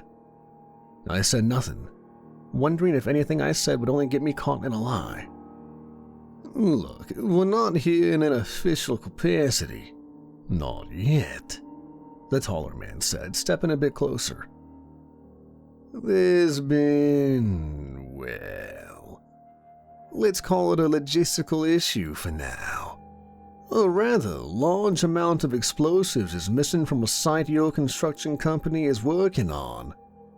Homeland Security doesn't like missing explosives." "Have you noticed any of your coworkers expressing anti-American sentiment?" The shorter man picked up the flow without missing a beat. "Perhaps some of the illegals you're working with?" He gave a light smile. "Relax, we know. There are tons of immigrants and stowaways coming here all the time, picking jobs and the like. You wouldn't defend a possible terrorist, would you?" I'd hoped for one more day before the missing explosives were noticed. Now was the absolute worst time to get caught. I was well aware of the date, October 2nd, and possibly the last day of existence for the human race. I kid, he said after a beat. "But in all seriousness, if you have anything to do with those missing explosives, you should tell us now. It'll go easier for you. Your boss has said you've been taking work off sick this week. You don't look sick." With the vector of his probing changing constantly, I found myself unable to come up with a plausible lie that I could defend myself against so many questions. Was that his intent? The gears of my thoughts turned furiously as I tried to see a way out of this that might... Wait. I took one step forward and both men straightened warily in response. "Do you have pull with the military?" Having never gotten such a response before, the smaller man's jaw went slack for a split second. "What? Why?" "Do you know something?" his companion asked, suddenly serious. If these men had access to more serious tools of destruction, perhaps there was a way forward after all.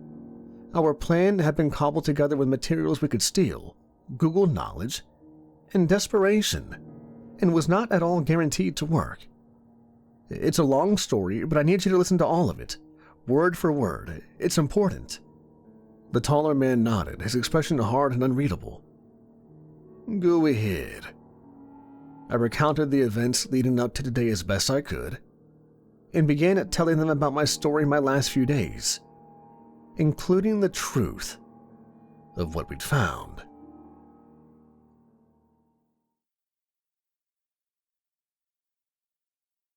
I stood at the threshold of the massive cave with my brother, staring out across a valley of blood and brain matter lit by pulsing white energy born by a weird organic star set in the vast, cavernous ceiling distant and above. "I've seen this before," he murmured. I turned my head sharply. "What? When?"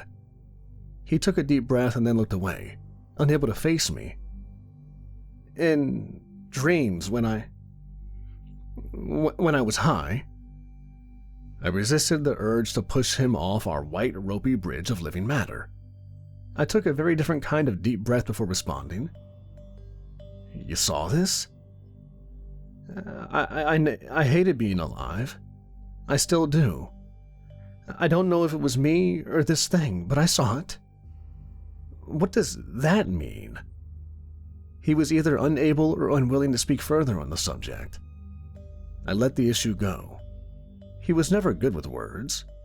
And for that matter, I was never that good myself. Not until repeated encounters with the energy here. I felt sharper and stronger in a myriad of unclassifiable ways. I had the words to describe exactly how I felt, and the motions to carry out exactly what I wanted to do. Life hadn't always felt this way. We carried on deeper into the cavern along our living bridge. He panned his flashlight down often, staring in disgust at the rivers of blood, hills of brain matter, and intermittent ropes of what looked like skin growing like weird vines between. You weren't kidding. Is Hugh right, do you think? Is this the reservoir of living stuff it uses to heal people? Seems likely, I responded absently, my eyes up ahead.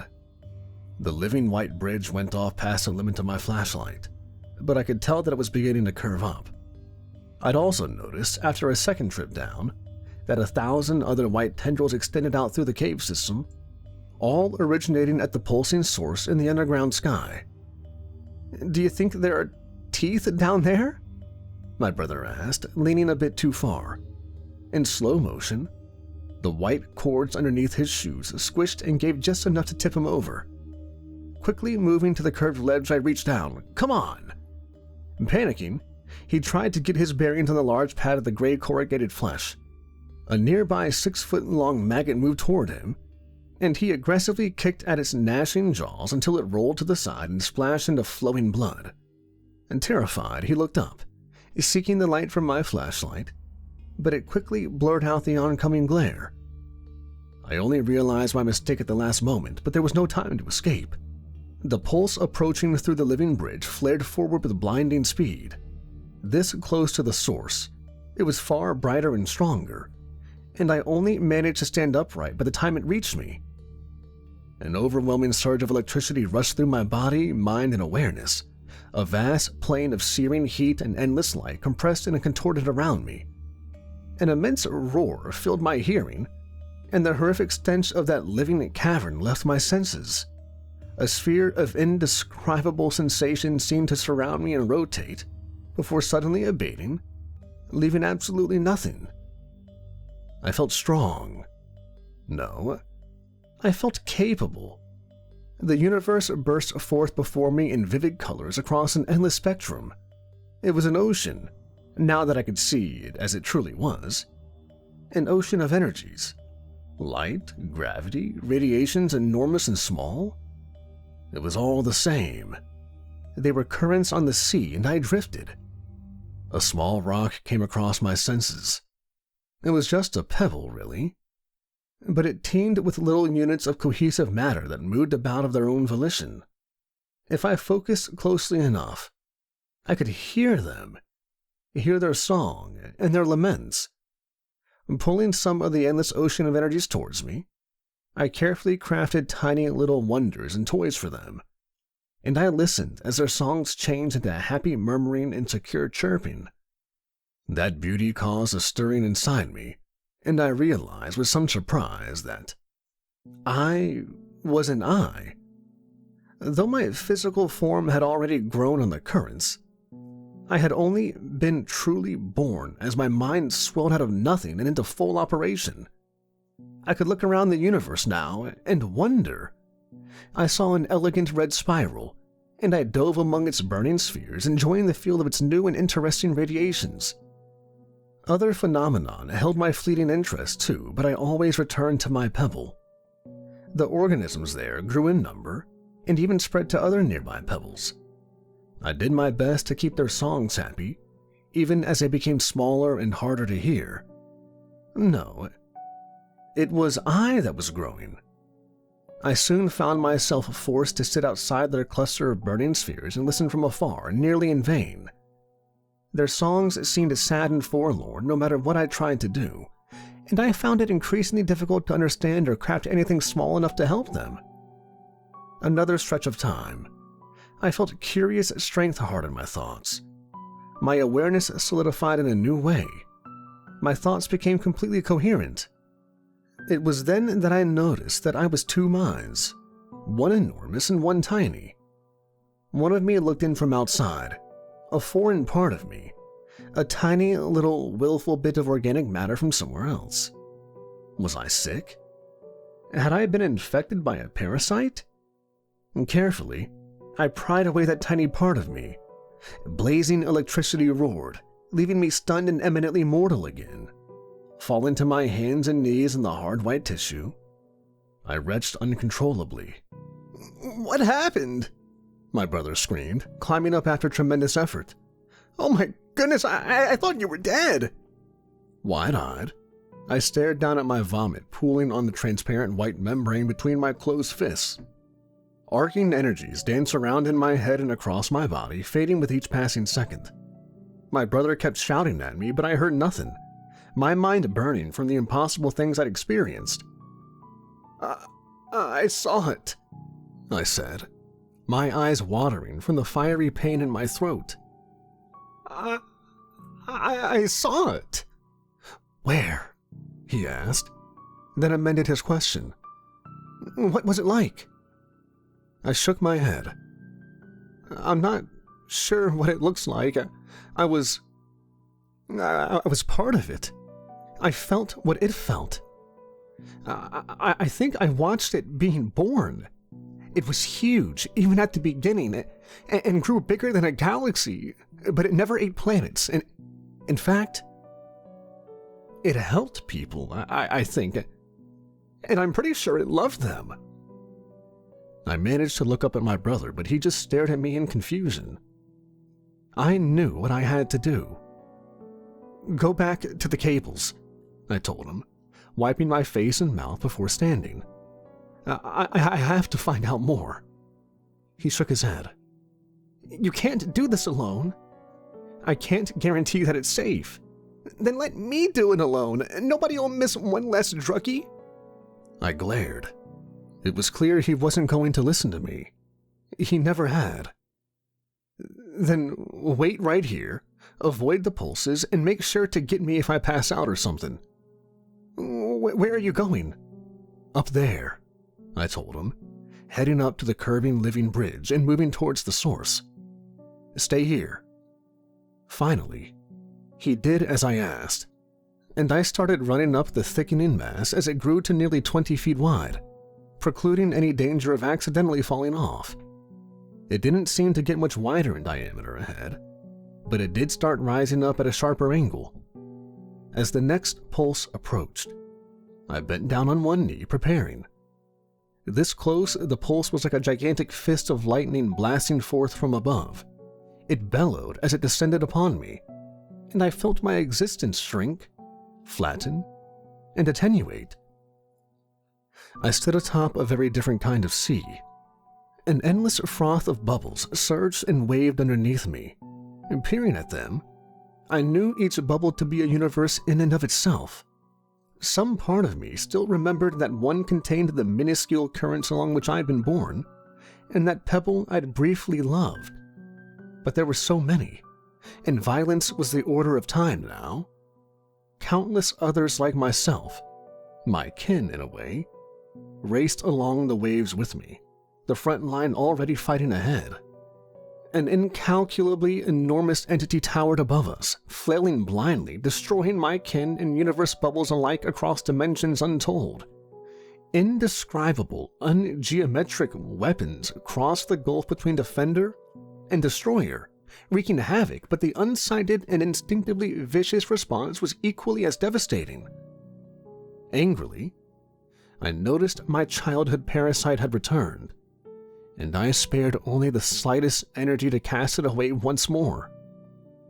Like a receding tide, the lightning fell away and continued on away from me, leaving me sick and feeble on my organic white slope. The feeling faded almost immediately, and I found myself filled with strength once more. In fact, I felt healthier and more capable than the moment I'd arrived. Heated energy filled my veins, and I took off straight up the slope even as it became more climb than run. At that pace, it didn't take me long to reach the curved transparent wall of the source. It towered above, below, and to the sides, a gigantic irregular sphere made of some unidentifiable matter that that transmitted electricity in pulsing internal cords many times the thickness of a man. I held my hand to that surface directly, just in time for the pulse. I sat in shrouded darkness, wounded and burning. A deep bitterness consumed me even faster than the flames. Why should I alone have survived?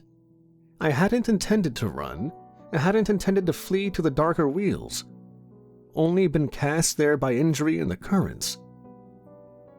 I'd seen, at the last, that universe that had held my favored pebble cast asunder by the mad, blind flailing of an entity that hadn't even known we were at war with it. We who had sailed the tides of the multiverse, annihilated by a being with neither consciousness nor conscience. What cruel design lay behind this construction of existence? What was the point of awareness, of living, if everything was simply going to be destroyed at the random, unseen whims of hungry and violent forces beyond comprehension? What nightmare was this that gave birth to such entities? I noticed my little parasite again, marking my third encounter. For the first time, I stopped to regard what this truly meant. Where was I from? Sifting back through our memories, I saw a pebble much like the one I had played with in my infancy. How had a single organism, a speck of dust, come to be part of my mind 3 times? A year. Time. The concept as the speck marked it. A vector. 19.5 billion years hence in a universe not even yet born. I could hide there and heal. A guarantee that my hiding place would be safe from random flailings of mad gods, given that this speck still existed there, and there would be ample life and materials to consume to seed a regeneration. It didn't matter that I'd once cared for beings like them. This existence was a cruel torture, either designed by sadistic evil, or crafted blindly and without awareness, just like the flailing consumer of universes. This body burned with everlasting fires, but I could grow another one. It would require a long dormancy, and a compression of mind and memory, but my regeneration core would rebuild all of those things in time. It would find a system, seed life over the millennia, and grow enough biomatter to spark the first stages. Carefully plucking away the tiniest mote of my inner self, I flung it forward, directed at the real location and time of my little parasite. I began tumbling back the dendrite bridge, away from the core, my mortality restored. It was a dendrite, I knew now, because this was the tiniest piece of a massive brain. It was a piece designed to regenerate and heal, and that is what it had always done. It was what had healed those who connected with it, as the dormant, compressed mind within lay dreaming of the day of its awakening, dreaming of the day that it would rise up, consume our solar system and more, and regenerate into the titan that it had once been. And that bitterness it felt, had it seeped into our nearby world, just like those healing energies? Could I even blame my brother if the cynical bitterness of a defeated god had taken him down the terrible path he'd followed with his life? My very skin flaring from residual neural energies, I ran back down the nerve tissue bridge, braving one more pulse along the way. I know what it is! I shouted at Dan as I finally got closer, the insane discovery brimming on my lips and waiting to be yelled forth. It's a neuron! A neuron? He shouted back, watching me rapidly approach. Aren't those supposed to be really small? Human ones, yes. I panted, coming up to him. But the thing this neuron is from is bigger than you can imagine. We're going to need explosives.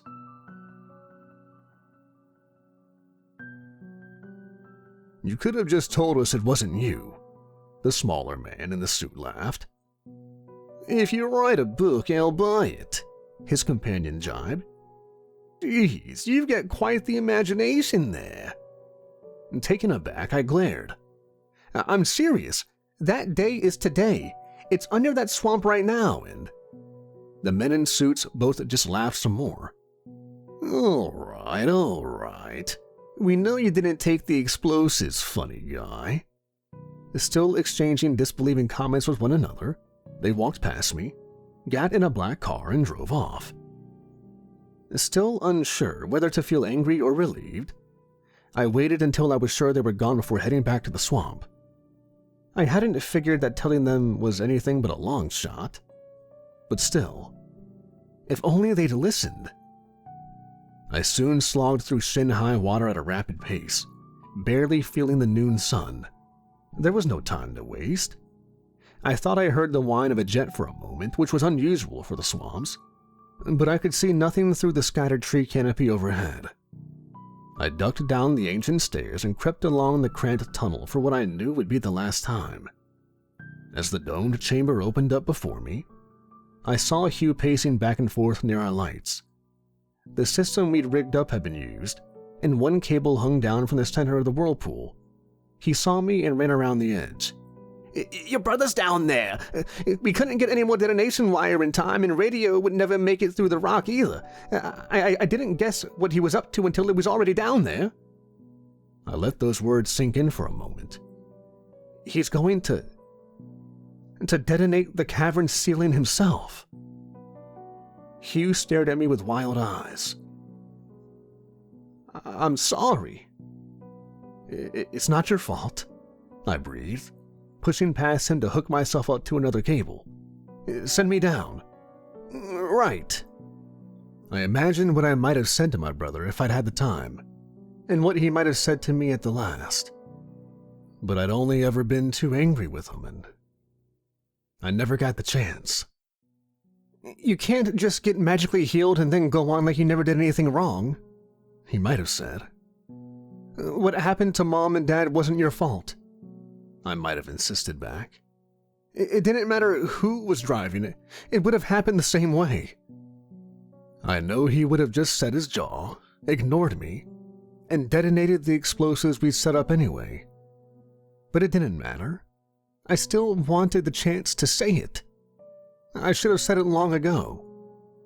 In the web of fate we seemed trapped in, past, present, and future locked in a solid state, whose fault was anything?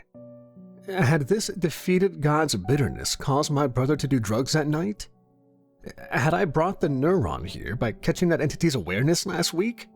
Or 19 billion years in the past, thus bringing that bitterness to my town? None of it mattered anymore, and I wanted the chance to forgive him. The first explosion sounded before I even left the bridge, rumbling deep through the earth with an ominous showering of dust from overhead. Hugh and I had no choice but to give up and run for the tunnel as further detonations and impacts shook the living rock. We pushed through in terror, and then bolted up the stairs into dappled sunlight like drowning men gasping for air. Water raced by us, pouring into the hole forming above the collapsing cavern ceiling. The explosives had been intended to take down an entire building, but now, they were doing far more than that. We splashed through rapidly flowing swamp water as we made our way further from danger. 2 men among the trees caught my eye, the agents from before heading my direction. Had their disinterest been a ruse? Had they followed me? They must have known. I must have sounded like a crazy person. Look! Hugh shouted, turning to point up at the golden sky. Through an opening in the trees, I saw the gigantic neuron begin to rise up through the air, its tendrils reaching out as if to grasp the very energy of life filling the world around it. Holy shit, it's real, the shorter agent commented. Unbelievable! But you didn't destroy it, you just freed it. The 2nd of October, like you said, not arbitrary at all. You let it out. Frozen in place by the spectacle, I wasn't sure how to respond. All 4 of us watched the neuron begin to rotate slightly, our thought the same. Were we all about to die? Was this it? I'd seen and heard many things in the course of recent events, but the only truth would come from what the mind within that core actually chose to do. I relaxed slightly as the gigantic neuron stopped rotating and then began slowly rising. Several flares of light streaked into sight, impacting the neuron and spreading explosive flame. As we watched, two jets blurred past each other almost level with the tops of the trees. They'd been the sound I'd heard before, and they were returning for another pass. Another salvo of missiles hit the rising neuron, shredding tendrils and burning away nerve tissue. We watched in awed horror as the source of the fountain of youth fell back to Earth, a deflated and destroyed remnant of the regenerative core it had once been. "Wow, I'm really glad we're required to report potential threats," the shorter agent commented after a moment. "Even ridiculous stories of arcane monsters." My brother was dead. I reeled mentally. "What do you have to say?" the taller agent asked, looking up at me. "You just improbably saved the world today, guy. I did figure there was something more to your story, seeing as how your file says you're 5'10", and you yourself are clearly over 6'6" and wearing ill-fitting clothes. But this... saved the world?" I asked, dazed. "You idiots, it was going to try to grow more of its kind and take a better approach to fighting that thing that eats universes." "What?" they asked. Hugh nodded aghast. I clenched a fist. There was one more pulse on the way back. I convinced it not to consume us. It wasn't coming up here to destroy the Earth anymore. It was going to help us. You've doomed us all. Both agents frowned. The smaller one gulped. "So, what do we do?" "Nothing," I shouted, filled with rage at my brother's senseless death. "There's nothing we can do. We'll have no warning and no hope. One moment we'll be here, and the next, the walls of the universe will be crushing us, and that's it. It could be 1,000,000 years, or 1,000, or just even one. It could be tomorrow or an hour from now. There's no way to know." We stood in silence as the last of the waters drained away from under us, leaving only a pathetic wasteland of mud and filth bare to noonday sun. We stood in silence because there was nothing to say and nothing to do. Life would go on for a while. Hey everybody, Kevin here from Nightmares Nightly. If you made it this far, I want to thank you all for listening. I also want to take a minute to let everybody know that I'm going to be setting up a YouTube membership page soon that I hope to bring videos to every week. If you'd like to support me and the channel, please consider signing up for that, or my Patreon page, where I'll soon be uploading content as well. I'd like to give a huge shout out to my current patrons, Ashley, Mars, Amy, and Zarin Ray, for supporting me in what I do. And as always, thanks for listening, everybody. I had consistently experienced a sense of discomfort with the concept of spirituality, a product of my upbringing amidst the desolate landscapes that my home, Spain, had become.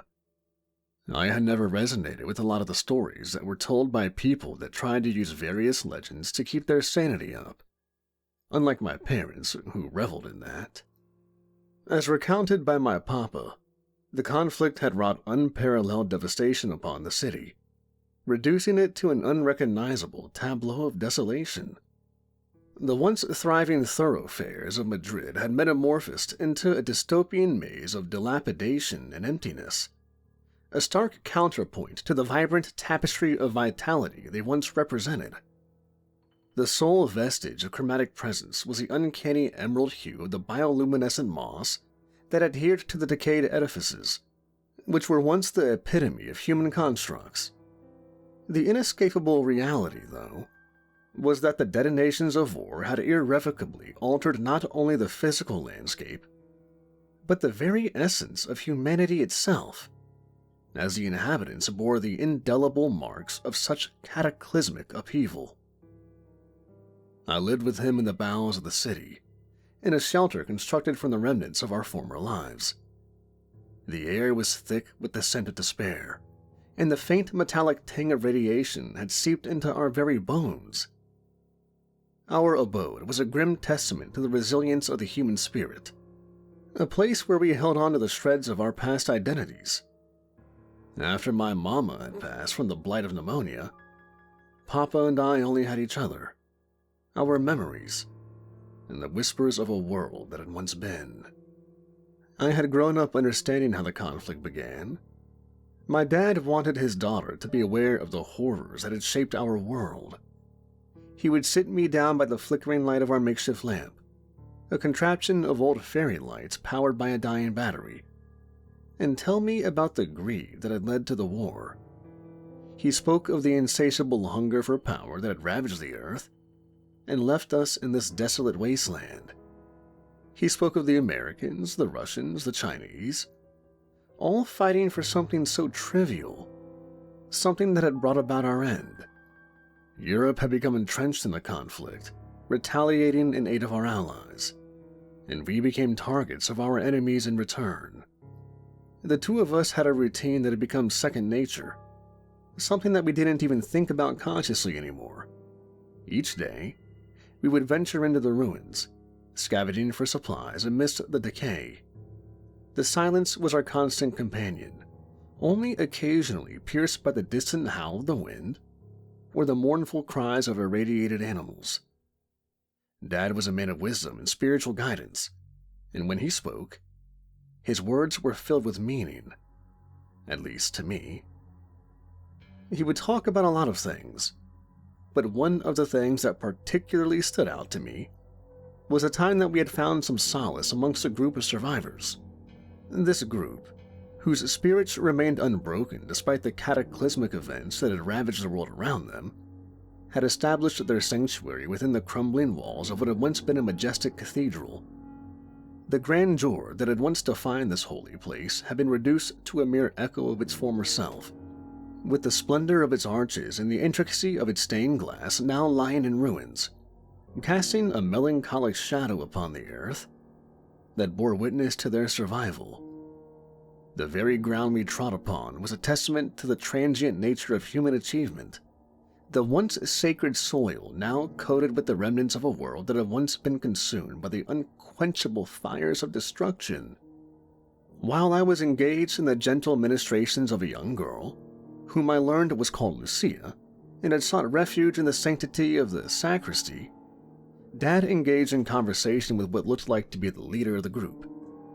This man was of a gaunt and slightly haggard countenance, yet there was a sharpness to his eyes that spoke of a keen intellect and a mind honed by experience. The air about him had been suffused with something that I couldn't quite place. Zeal, perhaps? It didn't matter at the time. I had my task, the young girl whose eyes held the depths of a sorrow beyond her years. It was my job to provide her with the comfort she so desperately needed.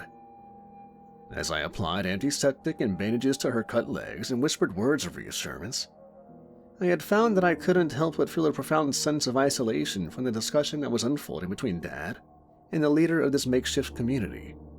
The hushed tones of their conversation permeated the air, carrying with them an urgency that was palpable, even though I wasn't privy to the exact words being exchanged. "Are you okay?" Lucia said, her voice small and tremulous, as she sat across from me on her makeshift bed of ragged blankets and dusty pillows. Her eyes searched mine, and in that moment, I realized the gravity of her situation. Her innocence a stark contrast to the harsh world outside the cathedral walls. The girl, no older than 11 from the look of it, had seen things that no child should ever have to witness. I'd forced a smile and nodded. "I'm fine, Lucia. You stay strong." Once I had finished tending to the young girl's wounds, I had rejoined Dad, who had been waiting outside the cathedral with a solemn expression. He spoke to me in hushed tones, his eyes reflecting a mix of fear and fascination. I had asked him what they'd spoken about, what those hushed tones entailed, to which he simply replied, "My daughter, do not ever forget the magic that dwells within you. In this world where darkness reigns, we must hold on to the light of hope and belief."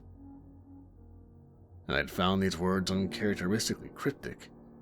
It was unlike Dad to not give a straight answer, and so I pressed him upon it. But he just squeezed my hand and said, "It's just a piece of advice, Sophia. Nothing more." I'd wanted to question him further, not satisfied at all, but by this point, the sun had almost disappeared over the horizon, casting a sickly red glow upon the ruins. The time to return to our shelter had arrived, and with it, the promise of darkness had always brought its own set of terrors, and it was much better to walk in silence at this time of day than to lose focus in one's surroundings with an intense conversation. And it was this interaction that had plagued my mind ever since. The mention of magic and belief in a place where such concepts seemed to have been snuffed out by the harsh reality of our existence. I would confront him soon, but I didn't know when. I rose one morning, my room in our shack illuminated by a feeble beam of light that pierced through the cracks in the wall. My thoughts remained tangled in the enigma of the leader's words and Papa's cryptic response. The silence of the city was a stark reminder of the solitude we faced. A stark contrast to the days where Madrid had been alive with the vibrant chatter of the living. I stepped outside, the cold air biting at my skin, and found Papa already waiting, his eyes reflecting the emerging day with an unspoken urgency. The sun was out, and he was armed with his crossbow, and so I wagered that this could be a good opportunity to mention what had been plaguing me for weeks. I didn't know what year it was anymore, but I could still tell it was winter, the harshest one yet. The air was so cold it hurt to breathe, even though we had layered ourselves in the warmest fabrics we had scavenged from the decayed shops and houses. The city was eerily quiet, save for the occasional rumbling of something unidentifiable in the distance. Dad told me yesterday that he believed it was very early January, the 4th, making today the 5th, if he was correct. He said he knew from how the animals had begun to come out of hiding. He never cared this much about dates before, but something had changed in him since our last visit to the cathedral. His eyes had a new spark, a hopelessness that had been absent since Mom's passing. I missed her. As we trudged through the streets, I pondered how best to broach the subject without alarming him. Finally, as we approached the edge of our designated scavenging zone, I summoned the courage to ask, "Papa, what did you mean when you talked about the magic and belief in the cathedral?" His gaze remained fixed on the horizon, his grip tightening slightly on the crossbow. He took a moment before responding, his breath misting in the frigid air. "Sophia, the world we live in now, it's a harsh place, but sometimes belief can be a powerful force, even more so than the weapons we wield." "Papa, please stop being so vague. What are you talking about?" I pleaded, my voice a mix of frustration and fear. His cryptic words had been gnawing at me, and the tension in his body language only served to amplify my unease. He turned to me then, his eyes filled with a determination that I hadn't seen in a long time.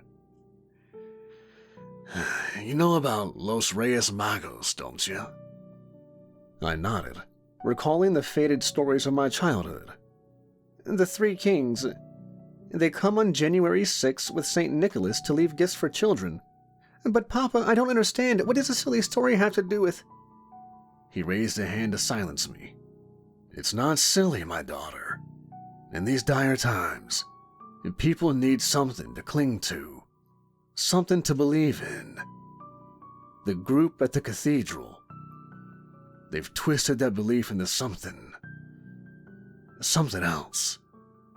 They think that if we follow their rituals and give offerings, the kings and St. Nicholas will grant us protection from the horrors outside. I scoffed a little, my hand gripping my rucksack tighter. You don't actually believe that, do you? The very idea seemed ludicrous. In a world where survival was a daily battle, how could anyone put their faith in the myth of ancient kings and a saint? My dad looked at me, his expression unreadable. You're too young to understand the desperation that has driven people to these beliefs, Sophia. They've seen things, heard things that make their hope feel real. And in a place where reality is a nightmare, sometimes hope is all that keeps them going. I frowned. Was my father actually entertaining such an idea?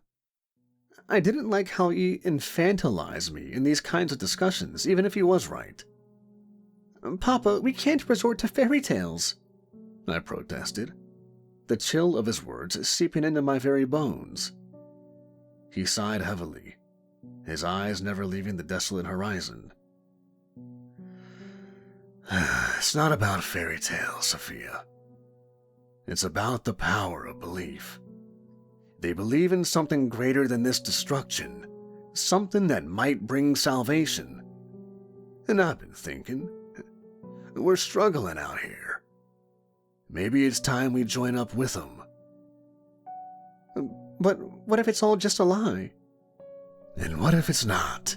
He countered, turning to face me. His eyes searched mine, the hope in them unmistakable. What if there's a chance, however small, that it could be real, that they can protect us? I stared at him, incredulous. The man I knew, the man who had taught me to rely on logic and reason above all else, was speaking of faith and magic. Papa, we've survived on our own for so long. Why should we start believing in this now? He took my hand, his own trembling slightly. Because, my daughter, hope is the most potent weapon we have left. And if joining them gives us a sliver of hope, then I'm willing to try. I paused, playing with a lock of my black hair and noting the way my breath was visible in front of me in the cold. Papa, is this about Mama? His eyes met mine for a brief instant before they drifted away, seeking refuge in the far corners of the horizon. A profound sigh, one that seemed to carry the burden of his soul with it, escaped his lips. The lines on his face, etched by the years of toil and the ravages of time, grew deeper as he revealed a side of vulnerability I had only caught glimpses of in moments of solitude. Yes, my dear, he conceded, with such a heaviness that seemed to make the air thick with emotion. It is partly about her. He paused, allowing the silence to wrap itself around us like a blanket of unspoken grief. The world has transformed since she left us, he continued, his voice a mere whisper as he grappled with the pain that just lay beneath the surface. And I find myself in a place where hope is a commodity that I am desperately seeking to reclaim. The thought that she might be at peace somewhere, that there could be an existence beyond this one for her, for all of us. It's a possibility that I can't help but cling to.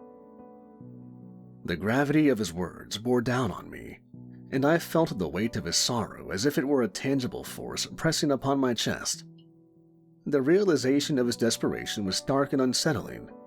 My heart swelled with a mix of empathy and concern as I recognized the depth of his longing for the comforting embrace from my mother's presence once again.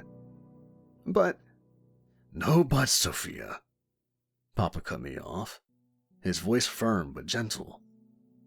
We've been living in fear and solitude for too long.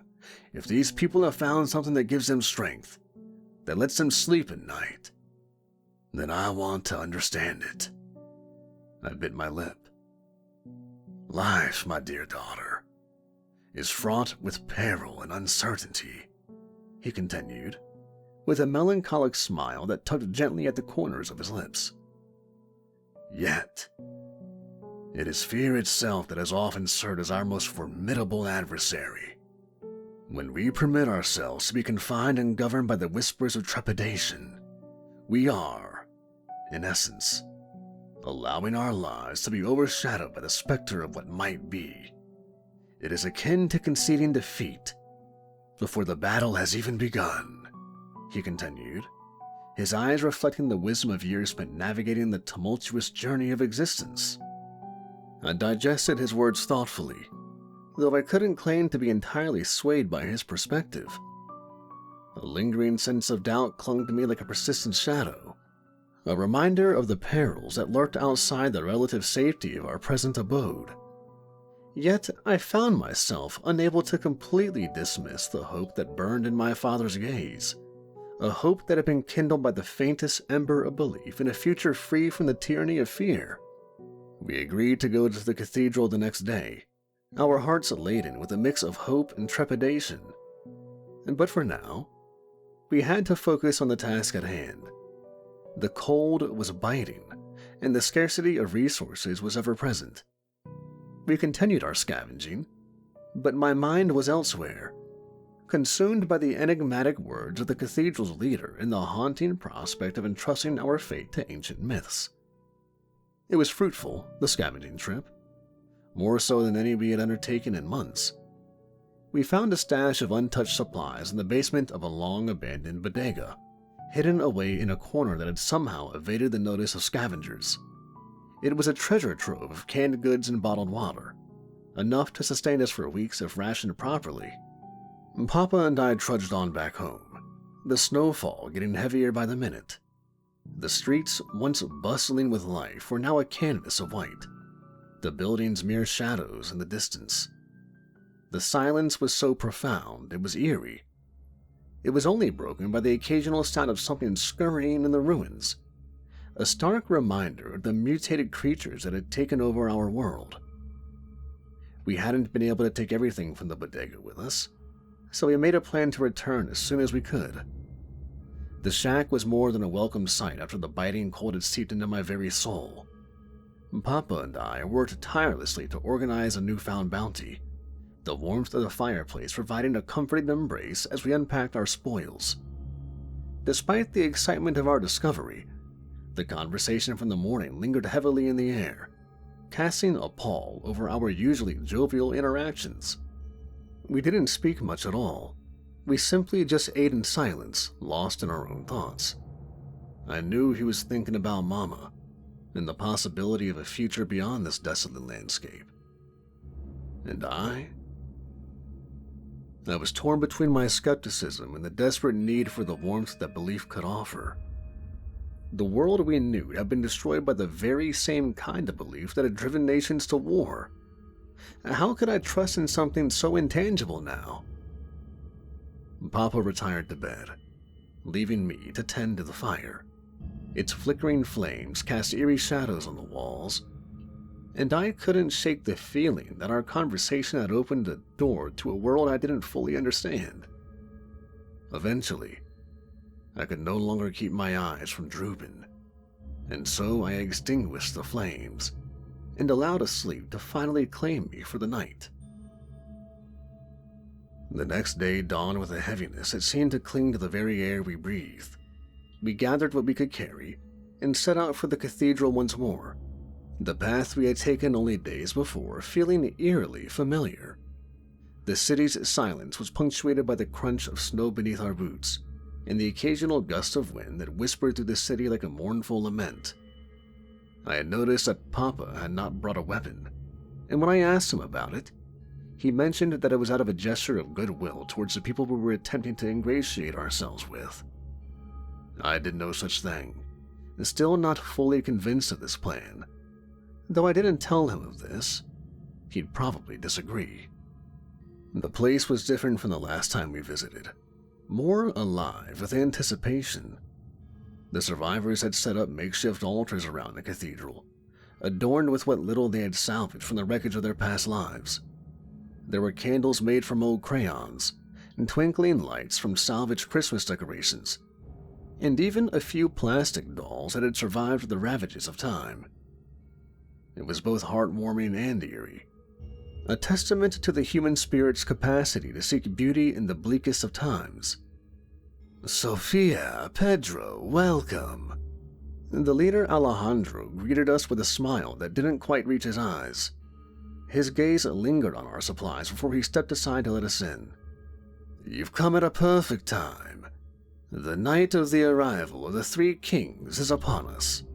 Tonight we prepare our offerings." I did want to speak with you about that, Alejandro," Papa said, his voice steady. "We want to join you, potentially. We'd like to understand what it is that you do." Alejandro nodded solemnly, his eyes flickering over to the supplies we had brought with us. "Good, for there is much to learn, and little time before the night of the Reyes." He took a step closer, his breath misting in the cold. "But before you commit, you must understand what is at stake. This isn't a simple game of make-believe for the sake of comfort. This is about survival." "But you can't be serious. I mean, this is just a story. And besides, you don't even know the date," I interjected, trying to lighten the atmosphere with a chuckle, but it was met with silence. Alejandro's gaze bore into me, his smile fading. "The date is not something we can determine with our broken watches or forgotten calendars, but we feel it in our very bones, the way the world seems to hold its breath in anticipation. We know that the 6th is upon us, and it will be a fruitful night." I was in disbelief. This man was truly earnest in his belief in the Three Kings' arrival. I went to speak again, but my father spoke up. "What does it entail?" Alejandro's smile returned, but it was a knowing one, filled with secrets. "It requires faith and sacrifice," he said, pausing for effect before continuing. "The children are in the back, preparing the offerings. They leave out food and drink for the Magi and their camels, as is tradition. But there's more to it than that." We followed him through the cathedral, the air thick with the scent of candle wax and desperation. The survivors were all busy, their movements a flurry of activity. Some were crafting gifts from the meager supplies they had, while others were whispering prayers in hushed tones. The atmosphere was charged with an energy that was both comforting and disquieting. To appease the kings, and indeed Saint Nicholas himself, we must offer not just material items, but ourselves. You see, we are impure as adults. We are tainted by the sins of the world before. The only pure souls left are the children. Alejandro spoke with a serenity that was as unsettling as the silence outside the cathedral walls. I bit my lip, not wanting to hear another word. I knew exactly where this was heading. I pushed past him, my boots echoing through the cathedral's vast emptiness towards the back where the children were gathered. They were all so young, their eyes wide with hope and fear, their faces smeared with dirt and tears. The knife in my coat pocket was there if I needed it, but I didn't want to escalate things unless I had to, and I didn't want to frighten the children either. Among them, I noticed the girl, the one who had captured my heart the first time we visited, Lucia. She looked at me with a mixture of curiosity and fear. I could see in her eyes that she recognized me. "Listen, you can't stay here. These people, they want to abandon you," I blurted out, filled with emotion. It was impulsive, but I couldn't stand a moment longer of entertaining their delusions. Lucia looked at me, her eyes wide with confusion, and speaking in a hushed whisper, she said, "You don't understand, Sophia. They're not just stories. They are the guardians of the new world, the ones who will bring peace." I shook my head and tugged her firmly. "You can't stay." Her eyes searched mine, filled with a mix of confusion and sadness. "But why not? They'll protect us. They know what we need. What's the commotion about? Papa and Alejandro had caught up to us, their footsteps heavy on the stone floor. The other adults had paused in their preparations, their gazes flicking between us with a mixture of curiosity and suspense. Papa, they mean to leave the children alone. Papa's eyes widened with shock. What are you talking about? Alejandro stepped in, his tone calm yet firm. Sophia, it is a misunderstanding. The children are the purest among us. They are the ones who will receive the blessings of the Magi. Their offerings are essential to our survival. I raised my voice, jolting the other children into a nervous silence. You can't leave them here alone. My words echoed through the cathedral, bouncing off the ancient stone walls. Alejandro's smile never faltered. It's not a matter of leaving them alone, but rather offering them up to the protection of the Magi. His tone was soothing, but his words sent a shiver down my spine. The adults must purify themselves through sacrifice, to atone for the sins of the old world. My papa was also beginning to understand. You mean to say that they'll be left alone once you atone? Yes, Alejandro replied with a nod. Their purity is our shield. With them as our beacon, the Magi and their head, Saint Nicholas, will look upon the rest of the world with mercy. But why this ritual? Why not God? I said, desperation lacing my words as I clutched Lucia's arms. This is madness. Alejandro's smile remained steadfast. God has abandoned us. No. It is the innocence of children that holds the key, and this time of year is when their purity is at its strongest. We leave them as offerings to the Magi and to St. Nicholas to show our faith and willingness to start anew. I stared at him in horror, my grip on Lucia tightening. You're mad, I whispered, my voice shaken. This isn't faith, it's just cruel. My papa nodded, seeming to finally have been won over by common sense. His yearning for my mother had not completely clouded his judgment. Sophia is right. We cannot sacrifice our entire future for a hope that is likely just a fairy tale. Let the children go with their families, Alejandro, my papa said firmly. The leader's eyes narrowed, his smile fading. You don't understand the gravity of our situation. The world outside is a wasteland. We needed the protection of the Magi. Our way is the only way.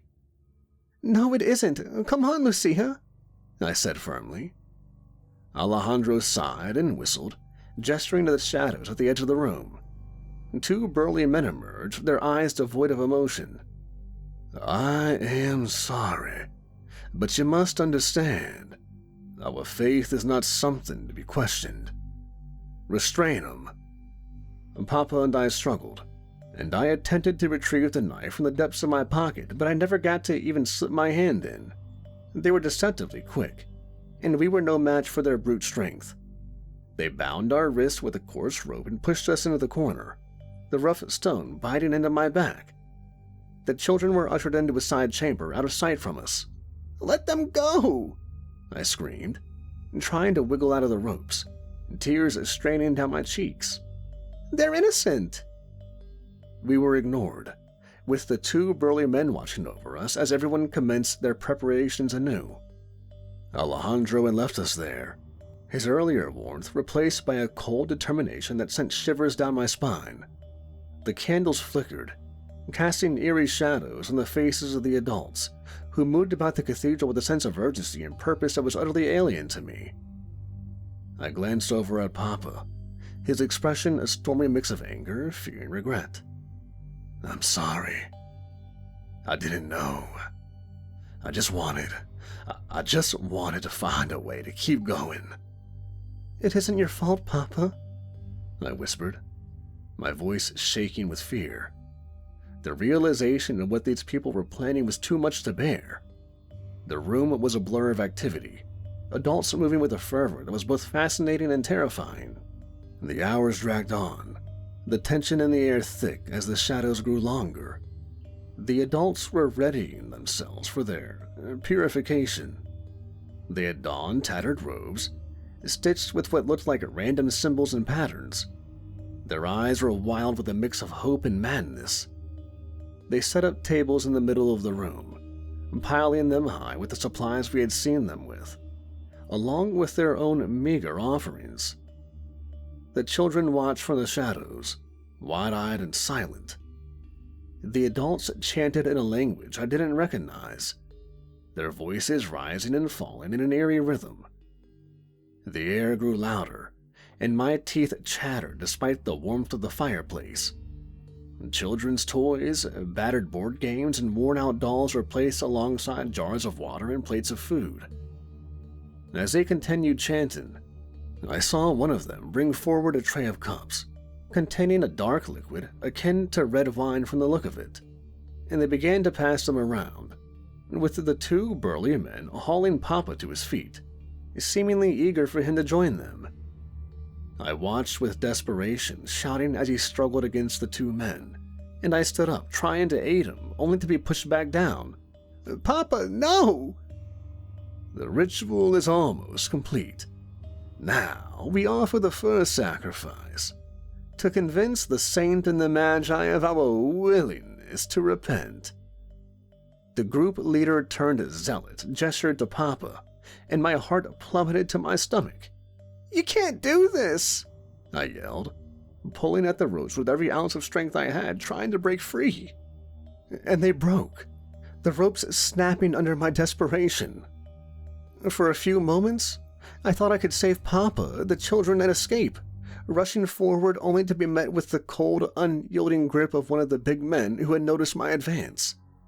He held me back, and despite my thrashing and kicking, swinging wildly with the knife, his arms were like steel bars, and he disarmed me, the blade clattering to the floor. With each one of us restrained by one of the men, it was much harder for us to resist now, and I looked to my father, hoping to see resolve in his eyes, a spark that told me he had a plan to escape. Instead, his gaze was cast downward, defeated. It was Mama again. I knew it. Her ghost in his mind once again reminding him that he had failed his family once more. And he was about to do it again. Papa, was all I managed, my voice croaky from the exertion of struggling. He offered one last struggle as a man holding him forced him to drink and swallow the dark liquid.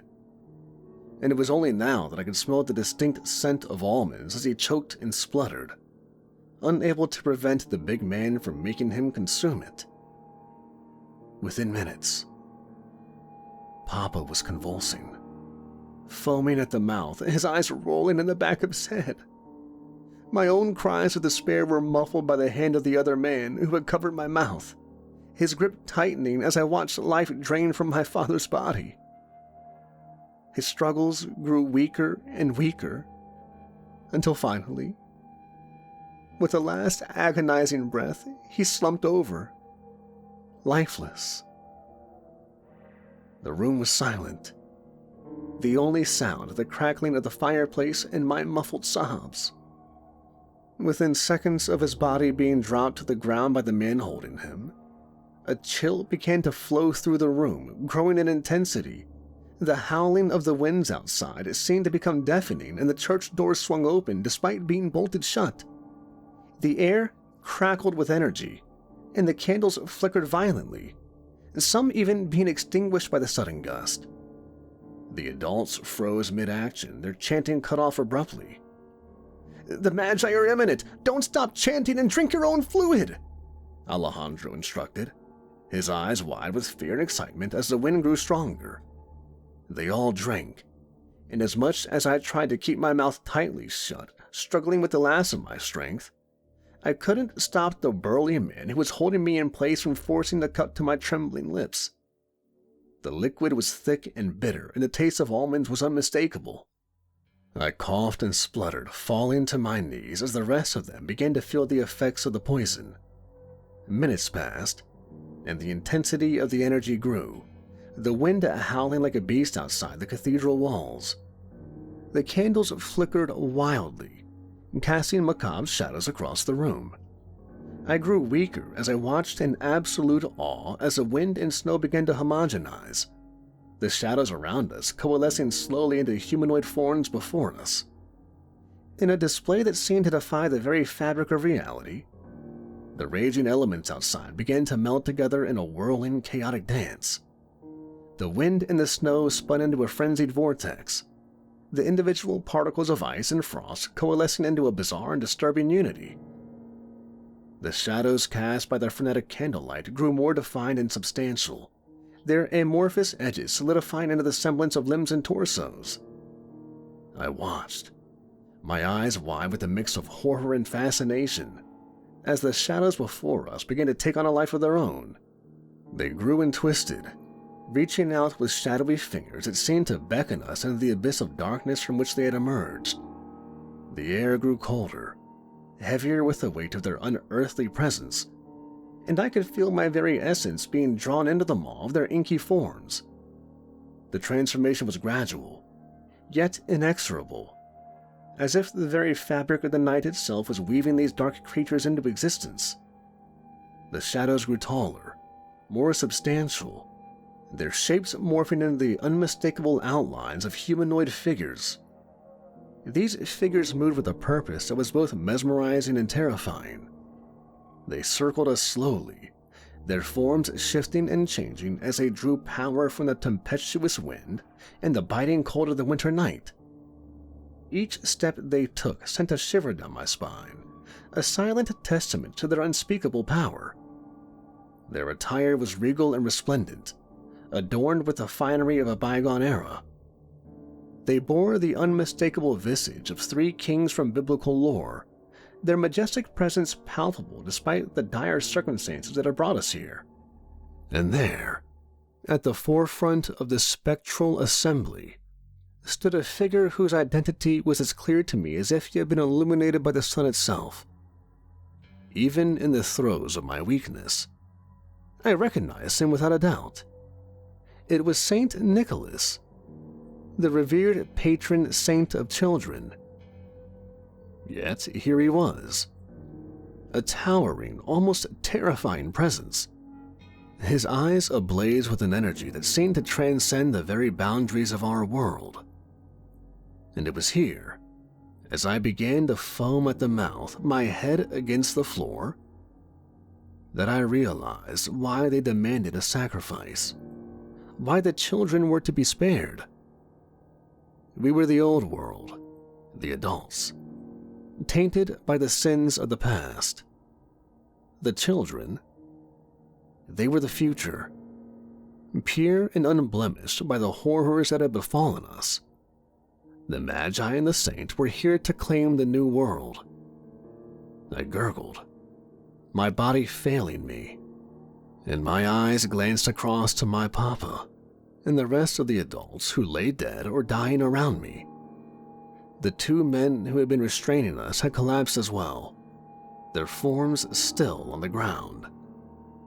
The children would be safe, I thought, as I took one last breath, watching as the spectral figures began to usher the children in their direction, beckoning them with a gentle grace that seemed incongruous with the chaotic scene that surrounded us. They looked at the lifeless forms of their parents, confusion and fear etched into their youthful faces, but didn't resist the call of the Magi. The new world would be different for them. The world would be good. A constant, faint beeping sound disturbed Jack's peaceful sleep. Jack Hannigan opened his eyes, moving his arms about. The first thing he noticed was that he had been sleeping on the floor, Even before his sight fully adjusted to the brightly lit room, Jack managed to tell the distinct texture of stone beneath him.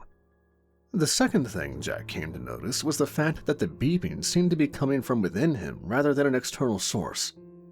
Pondering upon the possibility of being intoxicated, Jack groggily made his way to his feet as his sight fully adjusted to the lighting in the room. The third thing Jack noticed was that he did not recognize the room he was in. Gradually coming to his senses, Jack looked around the room as the beeping sounds slowly died out.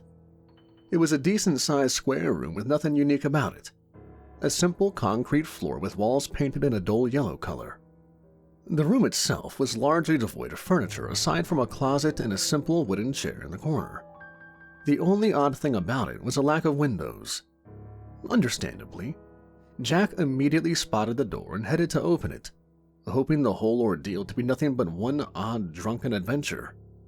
Making small steps, Jack eventually reached the door and grasped the handle, spinning it to the left, but it remained locked. He then spun it to the right, yet the lock wouldn't give. Feeling somewhat distraught, Jack started twisting and turning the handle and hitting the door, but it wouldn't budge. Once discomfort turned to outright frustration, Jack was beating at the door and cursing aloud. "Good evening, Mr. Hannigan. I'm glad to see you woke up," rang a woman's voice, forcing Jack to freeze. There wasn't anything inherently strange in the woman's voice, aside from perhaps her unique accent. It sounded like a mixture of German and Russian, but not quite sure either one. What frightened the man about the voice was its origin. It seemed to be coming straight out of his head. "Jack, can I call you that? I know we haven't really met in person, or ever, but trust me, you are going to like what I have in store for you. Welcome to the Escape Hotel, by the way." The voice rang out once more through his earlobes. Jack, clearly confused, grabbed at his ears, attempting to block the voice, and looked around for any sort of camera or microphone hanging somewhere in the room. But his inability to find any only drove him closer to the edge. The voice continued. "Don't look around, you won't find it anywhere around you. You might find it hard to believe, but I am speaking to you through a tiny device that I've installed under your skin. Now, hear me out, Jack." The man interrupted the voice by shouting, "Shut the hell up and let me out of here!" as he began pounding on the door once again. "I guess I have no choice. Shame to do this to you, Jack. I found you kind of handsome." "Oh well," the voice responded calmly, further infuriating the man who unleashed a barrage of insults into the air. An electric shock surged through Jack's body, sending him crashing down to the concrete floor beneath him. As Jack's body crumpled on the floor, flooding him in agony, the voice spoke again. "I guess I'll have to start over. This is the Escape Hotel, Jack, and around here you will have to figure your way out to freedom. That is, if you want freedom. I brought you here because you were an easy target to pick. You see, while I could do a lot of things, I'm just tired of simply killing people after doing this for so long. I decided to take a page out of a certain Herman Mudgett's book on how to do this fun stuff. You could say I'm taking a more classic approach to things. Don't take it too personally, but you are just my form of entertainment. If you want all of this to end, all you have to do is solve a few riddles and listen to my instructions. It's simple as that. Come on, collaborate and everything will be fine. We'll have fun together." Jack began overcoming the pain that had riddled his body as his tense muscles started loosening up and the man called out weakly, "Screw you! If you don't let me out right now, I'll find you and put you in the ground, bitch!" The voice began laughing as a result of Jack's comment and responded by saying, "All right then, you're an amusing one. First of all, assisted unaliving is my hobby by now, but nobody seems to be able to get the job done. You know what? I'll give you a hint. The chair. You're going to need it to get out of here. And by the way, I'm Eliza." "I'm gonna beat you to death with that chair, you skank, if you don't let me out of here!" yelled out Jack as he made his way back to his feet. Eliza, however, didn't respond, and Jack decided to once again try to pound his way out through the door. After a few minutes, he came to terms with the notion that he wouldn't be able to open the door through sheer force. He started pacing around the room, trying to figure a way out without complying with the sick bastard that had trapped him in. At first, Jack concluded that perhaps he was having a bad trip. After all, He did remember popping a few with his buddies the previous night. But that made no sense because acid shouldn't make you hallucinate like this. This was way too clear and solid to be an acid trip. Jack gave up on the idea that he's having a trip and instead opted to think he might be dreaming. Almost managing to convince himself, he snapped out of the notion when he remembered how he was electrocuted earlier. Jack knew he probably should have woken up, and it felt very real to him. He kept on coming up with ideas and excuses to avoid accepting what he came to realize was the most probable truth. That he was indeed locked up by some mad woman. Pacing around the room in circles, he eventually did notice something. Whenever he stepped on a certain spot on the floor, it felt hollow, as if there wasn't actually concrete there. He stopped pacing and made his way to the spot he heard produce an odd sound and stepped on it a few times. Lo and behold, he was right. There wasn't concrete in that spot. It was a plaster type of surface. He tried stomping it through, but his weight wasn't enough to crack it. Remembering what Eliza said to him, he went and got the chair. Jack picked it up and looked all over the object for clues but couldn't find anything out. He set the chair on the floor and sat on it, trying to think about what she had told him. Nothing sprang to his mind. It seemed to him as if she was just playing with him all along. Jack sat there in the middle of that room in which he was trapped trying to conjure up ideas for his escape, but nothing seemed to come to mind. Eventually, he fell asleep in a sitting position. A few hours later, Jack woke up, hoping to be at home or at least in some familiar territory. He instead found himself still sitting on the wooden chair inside that windowless room in which he had been imprisoned. With anger building up once more inside of him, Jack shot up to his feet and threw the chair aside. Unexpectedly, the chair broke apart, shattering into individual pieces.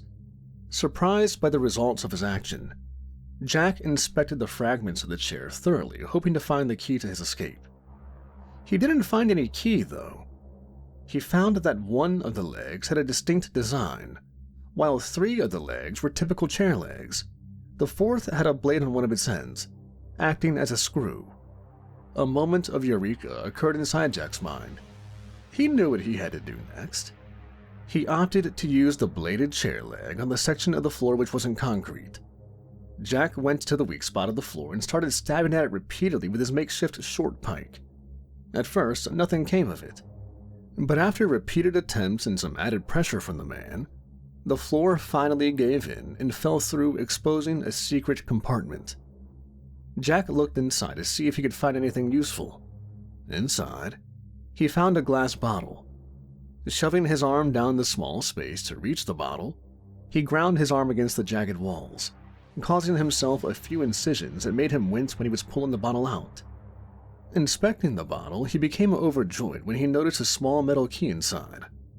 Falling on his back, clutching at it, Jack ignored the searing pain shooting up his arm and laughed triumphantly, assuming he had earned his way out of the room.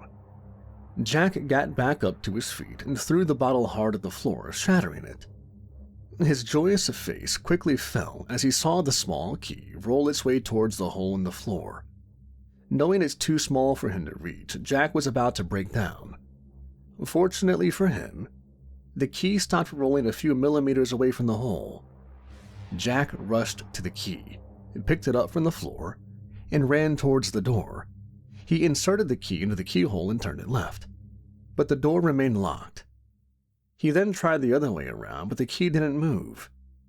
Furious, Jack yanked the key out and tossed it aside, after which he slid down to the floor and began sobbing in frustration. The man ended up crying himself to sleep. When he woke up, Jack felt the thirst burn in his throat. Assuming he had spent a few days by that point in the room, he decided it would be a good idea to try to force his way out of the room again, banging his fists as hard as he could at the door while cursing away at anything that came to mind. This time, however, no response came, and Jack realized he was completely alone. His impromptu burst of anger was quickly replaced by the dread that someone was actually stalking him inside the room. He began looking around the room quickly, hoping to find the intruder and a way out of the room along with it. What he found instead was a piece of paper between broken shards of glass. Jack went and picked up the piece of paper. It was crumpled and smelled a lot like urine. The man swallowed his saliva and unfolded it. It contained a message. This key opens the closet door where the next step to a successful escape is located. Snapping once again, Jack threw the piece of paper onto the floor and began looking around for the key. He looked hard all over the floor but couldn't find it. That's when the dreadful thought of the key falling down the hole in the floor crept up into his mind.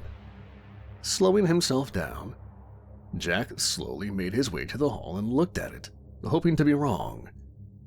He wasn't. The small key glinted at him from the bottom of the hole. Jack dropped to his knees and let out an anguished fuck as he shoved his already bruised and swollen arm down the hole, hoping to get the key. He could definitely grope at it, but only the edges of his fingers were able to reach the valuable object. Each movement of Jack's arm caused him irritating pain. After a few further fruitless attempts, Jack gave up on the key and decided he should just break the glass doors of the closet. He pulled his bloodied arm out of the hole and took off his shirt as he was making his way to the closet. He wrapped his shirt around his bloodied arm. He clenched it into a fist and began punching the closet door, ignoring the pain emanating from his arm and the shards of glass that flew at him. He punched once, twice, 3 times, then again, and again, and again. He kept on punching until the whole door was nothing but a set of metallic hinges and sharp remains of what was once a whole glass door. Peeking inside, Jack found another note laying on a set of boxes, and the note contained the message, "The key to your freedom is found in the container that contains." And what followed was a message of a set of numbers that seemed to never end. Figure out the coded phrase, answer it, and you're out of here. XO, Eliza Dietrich Shitter. Jack looked at the note and he felt himself lose it again. He turned around and began screaming aimlessly, cursing at Eliza with a sailor's mouth. Once the man's outburst has caused his head to throb with pain, he calmed down and decided to sit down and try to figure out the riddle that he was presented with. Jack tried figuring out what the numbers meant, whether they were representative of letters or were they just a combination to yet another note with a solution on it. Musing over the ideas he had come up with for a while, he concluded that the numbers were coded words and that he had to figure out the code. Time was definitely not on his side, as the thirst that had been burning through his throat for a while didn't go away, or make it any easier for him to think about the coding. Jack was struggling to maintain his focus and his inability to write down the possibilities he came up with. All of that made it even harder to come up with a solution. Anytime Jack came up with a logical solution for a few numbers, the code got even more confusing and he had to start from scratch. Jack's ever-increasing paranoia also added to diminish his self-confidence, causing him to doubt any solution he had tried to come up with. After pondering and wondering for so long, Jack noticed something that lit a spark under him. He looked for a moment at the boxes in the closet and came to notice something on them. There were 8 boxes stacked in the closet. The boxes had the letters HNTGOI inscribed on them, 1 letter per box. Jack stared at them for a moment, and then he came up with an idea that in his own mind seemed crazy enough to work out just perfectly. Could it actually be the answer to the riddle? It has to be. She's been screwing with my head the whole time I spent here. The solutions to the problem here aren't what they seem. The complicated seems to be simple, while the obvious is convoluted. He mused this to himself as he picked himself up from the floor and towards the closet. "The answer is nothing," he yelled out proudly. Jack shuffled through the boxes, tossing them aside until only one was left. A box without any inscription on it. He opened the box eagerly to find a key inside. "Gotcha!" the man yelled out joyously as he ran towards the door and shoved the key into the keyhole. 1 twist. 2 twists. Time froze as a doorknob clicked and clunked. 3 twists. Jack's heart dropped to his feet. He couldn't believe what he was witnessing. The doorknob fell from its place. The only thing that kept it from crashing down to the floor was the fact that Jack held the key atop of which the knob sat firmly in his hand. It wasn't a key. It was a screwdriver. Flying into another frenzy, the tired and tormented man yelled at the top of his lungs that he would kill Eliza along with her whole family and every last friend. He demanded to be released and threw himself onto the floor and flailing his limbs like a small child throwing a fit. The man has finally lost it. After long minutes of kicking and screaming, Jack finally calmed down. He decided that enough was enough, and that it's time for him to screw with his captor by ruining their plans. Jack opted to end his own life, and not endure another moment of psychological abuse. He grabbed a shard of glass and carefully inspected it, almost enjoying the moment. He looked at the shard in his hand for a moment before saying, "You're my only friend here, and I'm going to ask you a favor. Please don't turn me down." Once he was done speaking, something had caught his sight. A faint glint inside the closet, deep inside as if it was almost obscured by the boxes earlier. The small glint sparked his curiosity, and he decided to look at its source. Once at the closet again, Jack inspected the inner wall in the closet from up close to notice something. A handle. He reached out and the static electricity shocked his hand, but he didn't let it go. "Well, here goes nothing," Jack cried. He turned the handle and something creaked behind it, prompting Jack to try to push the surface in front of him. The back wall of the closet opened ajar from the pressure applied by Jack's arm and a blue light filled his eyes. Jack made his way through the closet and found himself in a long and narrow hall. Just as he made his way into the hall, Jack noticed a tiny brown thing move across the floor about a foot away from him. The sight made him freeze and swallow his own spit. The long antenna at the front of the tiny thing wiggled about in the air. That thing was a creature. A small, vile, disgusting creature that had sent Jack spiraling down his awful childhood memory lane, making the man shudder a bit. After what seemed like eons, the creature was finally out of Jack's line of sight, and the man was broken out of his trance. Son of a bitch. "Oh, you made it out of the closet!" That wretched thing in Jack's mind rung again through his ears. "Shut up!" "Congratulations, Jack. Now, if you want to get out of here, you'll have to follow my directions, okay?" "Shut up! I'm not taking any orders from you, you bitch!" "Oh, well then, starve to death. I'm not going to tell you about the dining room a few dozen feet away from here to your left," the woman said, feigning frustration at Jack. The man thought to himself that she must think this is some stupid game, treating him like a child. Without saying a word, he walked towards the destination for which the voice in his mind directed him. During the long moments that required him to reach the dining room, Jack kept thinking about how the woman behind the voice could be lying to him or perhaps trying to trick him into eating poisoned foods. He reasoned that she was sick enough to do something like that. And turning to the left to face an opening to a dimly lit room, Jack's nostrils were filled with pleasant smells of all kinds. He could smell the savory scent of various meats, freshly baked bread, and the familiar scent of cold beer.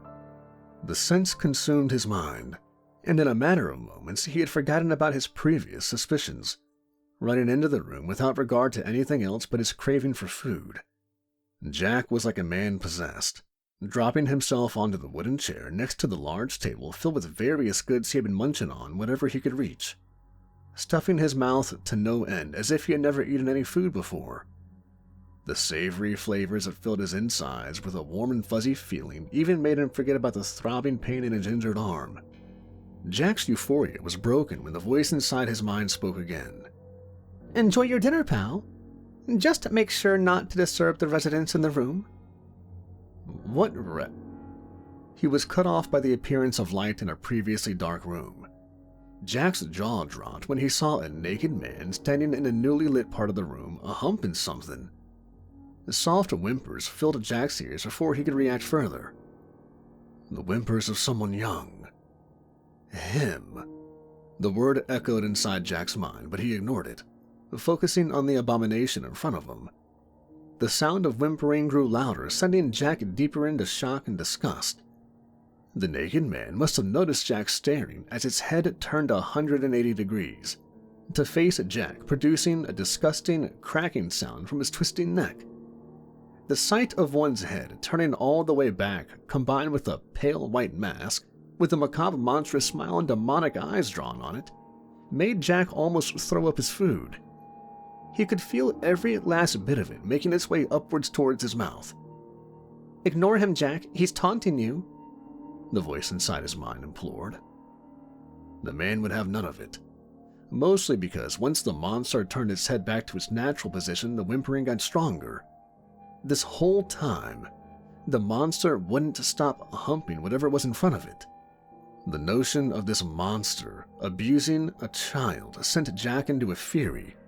He grabbed the thick beer mug he had drunk from and marched towards the monster, who paid no mind to his obvious margin, preferring to keep on abusing his victim.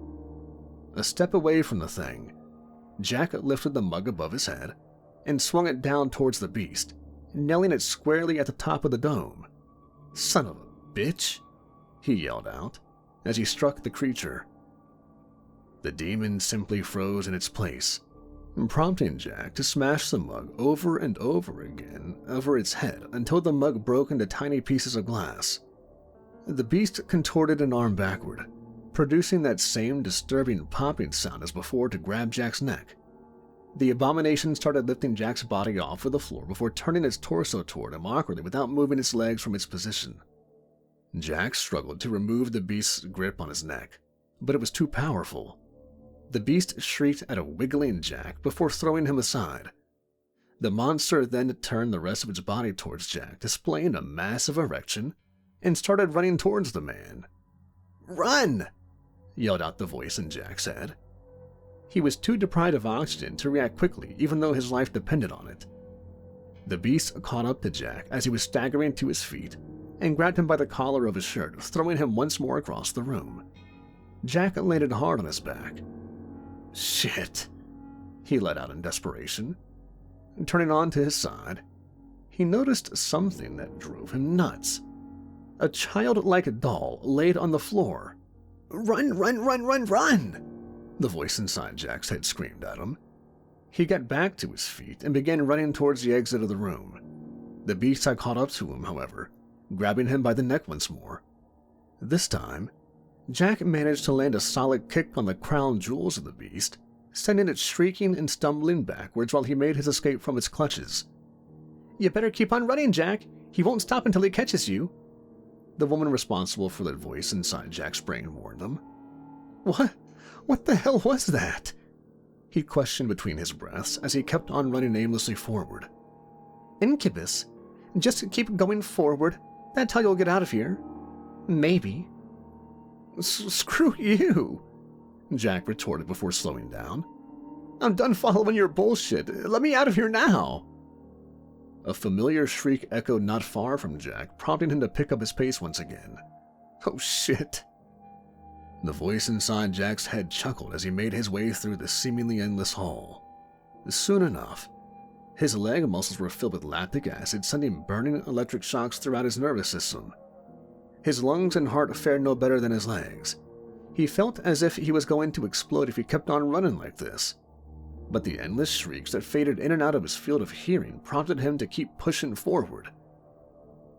After what seemed like hours, just as the man was about to collapse on the floor, a sharp metallic scent struck Jack's nostrils.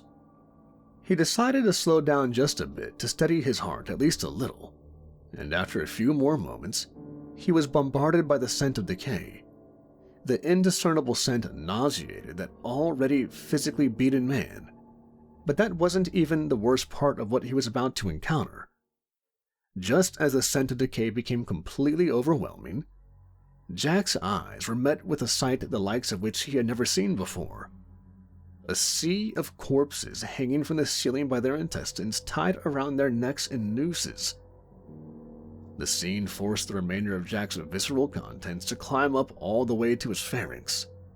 He was about to discharge the contents of his stomach, but the painfully familiar shriek, sounding closer than ever before, prompted him to hold his breath and proceed to walk through the ocean of mutilated corpses in front of him. With each contact between his skin and one of the corpses, Jack winced and cried out in disgust. With each passing moment, the sights and smell drove the contents of his stomach higher up his throat, causing him to drop to the floor a few times in an attempt to empty his stomach. Nothing came of it, though, as each deathly touch of a disemboweled corpse touching his head as he was trying to puke sent him reeling forward with tears in his eyes. Jack felt as if he was a small child abused by a torturous parent at that moment. The shrieks seemed to have faded out by the time he was almost out of the forest of death. By the time he reached the end of the corpse trail, Jack fell to his knees and threw up all over himself and began crying. He begged to be released from the nightmares he was stuck in, but no response came. Jack just wanted to lie on the floor and die, then and there. But another diabolical shriek blasted at his eardrums, forcing him to pick himself up and run once again. At that point, he had no idea why he even kept running. In his own mind, he was sure he was as good as dead, but his body just acted on its own. Jack began cursing angrily as he ran forward, not knowing where he should go or what he should do. The shrieks became more frequent and started sounding closer and closer with each time he heard them. Jack stopped dead in his tracks before a darkened section of the hall. A cockroach crawled out of the darkness, sending shivers down the man's body. He was mortified of the little creatures, as he suffered from cat ceratophobia, the fear of cockroaches. Nasty little things that made crunching sounds beneath Jack's boots when he squashed them. He didn't even know what made the little bastards so scary in his mind. Maybe it was because they were so dirty. He heard a violent stomping behind him. Looking back, he saw that dreaded monstrosity inching closer and closer towards him. Jack winced in utter disgust before running into the darkness. With each step he made, he could feel something crunch beneath his feet. After a few moments of running, he heard the dreading hiss of hissing cockroaches.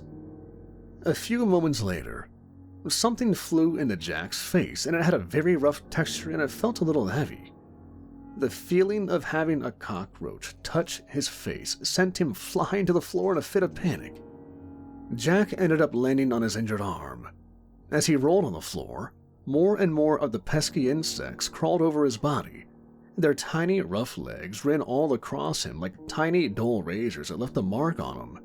The sensation of the little hell spawns mixed with a terribly sharp pain surging through his arm drove him crazier with each passing moment as he tried to crawl his way out of the roach nest. No matter how much he tried to crawl away, Jack couldn't get rid of the feeling of something crawling all over him. They were inside his clothes. He felt violated and started screaming in an attempt to scare off the insects, but instead a few ran across his lips, causing him to fling himself from side to side in utter hopelessness. Suddenly, Jack saw a light on one side. Trying to focus on the light and ignore the repulsing feelings of sharp insect legs running all over his body, he began crawling towards the light, breathing heavily with tears obscuring his already mostly useless eyes. Jack tried to not wince each time he felt his hands land on a mass of bugs, but he simply couldn't, and so he opted to bite his lower lip shut in order to cause himself pain as a distraction. As he started clamping his upper jaw on his lower lip, he felt a hand grab at his head. Oh no, fuck, he thought to himself as he tried to crawl away from the grip. A guttural sound erupted just above him as Jack was flailing his limbs about in order to escape. He felt like he was done for, until some hot liquid landed on his head, sending him into a frenzy of kicking and screaming. Jack felt something heavy land on him, with a hard rod touching his back. The beast roared in triumph as it set atop Jack, who tried to desperately get out from underneath him. Just as the monster clamped its hands around Jack's neck and began moving its hips back and forth, a shadowy figure appeared at the center of the light. It simply stood there for a moment, and then extended what seemed like a hand to Jack. Everything fell silent, and it seemed like the world had stopped in its tracks. The monster on Jack's back suddenly started retreating into the darkness, and the roaches seemed to disperse away from Jack's body. He was finally alone. He was finally at peace. The figure just stood there with his arms outstretched. Almost overjoyed, Jack slowly stumbled back up to his feet and started walking towards the light groggily, with every ounce of his body aching and his mind exhausted beyond any point Jack has ever felt up to this point in his life. He didn't know who the stranger was, but surely anyone who could make the roaches and the incubus run away must have been a friend. Jack was too worn down to think properly about things. He even forgot about the woman's voice inside his head as he made his way towards the light. Like a bumbling fool, he thanked the figure that stood in front of him. By the time Jack made his way to the light, he noticed that the figure was covered in clothing from head to toe, still unmoving from its fixed position. Jack's savior stood there with his arms outstretched as if waiting for him to shake his hand. Thank you so much," Jack called out, as he threw himself towards the mysterious figure who still didn't move. Shaking its hand vigorously, Jack noticed something. The figure's hand, it felt scaly. The weird sensation forced Jack to pull his arm away, but the figure's grip became stronger. "Hey, what's going on? Let me go! Hey! Fucking let me go!" The figure didn't budge, however, as Jack began trying to yank his hand out from its grasp, screaming at it to let go. The figure had finally had enough. In a single moment, it pressed on Jack's hand so hard that it broke, causing the bones to tear their way through the man's skin. As Jack fell to his knees in pain, screaming and moaning, the figure loomed over him, revealing its white irises and skull-like pattern on its face. Jack crying and begging to be released, but the figure would not let go of his arm. Instead, it roared at him, displaying a massive array of sharp fangs in its reptile-like maw.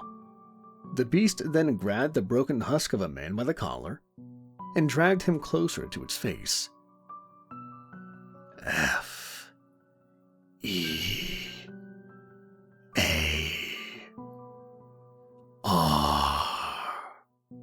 The beast croaked at Jack's ear in a very hoarse tone before widening its mouth to snake-like proportions and clamping it down onto Jack's throat, biting a healthy chunk out of him. As the man fell to the ground with agonizing pain surging through his broken body, he didn't mind the fact that he was choking on his own blood. He didn't mind the pain anymore. He was finally happy that he got out of his nightmare. One way or another, he was finally free. A constant faint beeping sound disturbed Jack's peaceful sleep. Jack Hannigan opened his eyes, moving his arms about. The first thing Jack noticed was that he had been in that room before. Jumping back up to his feet and looking around, he began screaming, "No! No, no, no, no!" Jack realized his nightmare had only just begun. He was stuck in the room where he had first woken up again, with the chair and closet being in top shape while the floor was clean. "Fuck," Jack cried out, as he dropped to his knees and banged his fists on the floor, both of his hands now completely unscathed. The man began crying as a result of his mental agony, and after a few moments, a familiar, feminine voice echoed through Jack's ears. This time it was near him, not inside his head.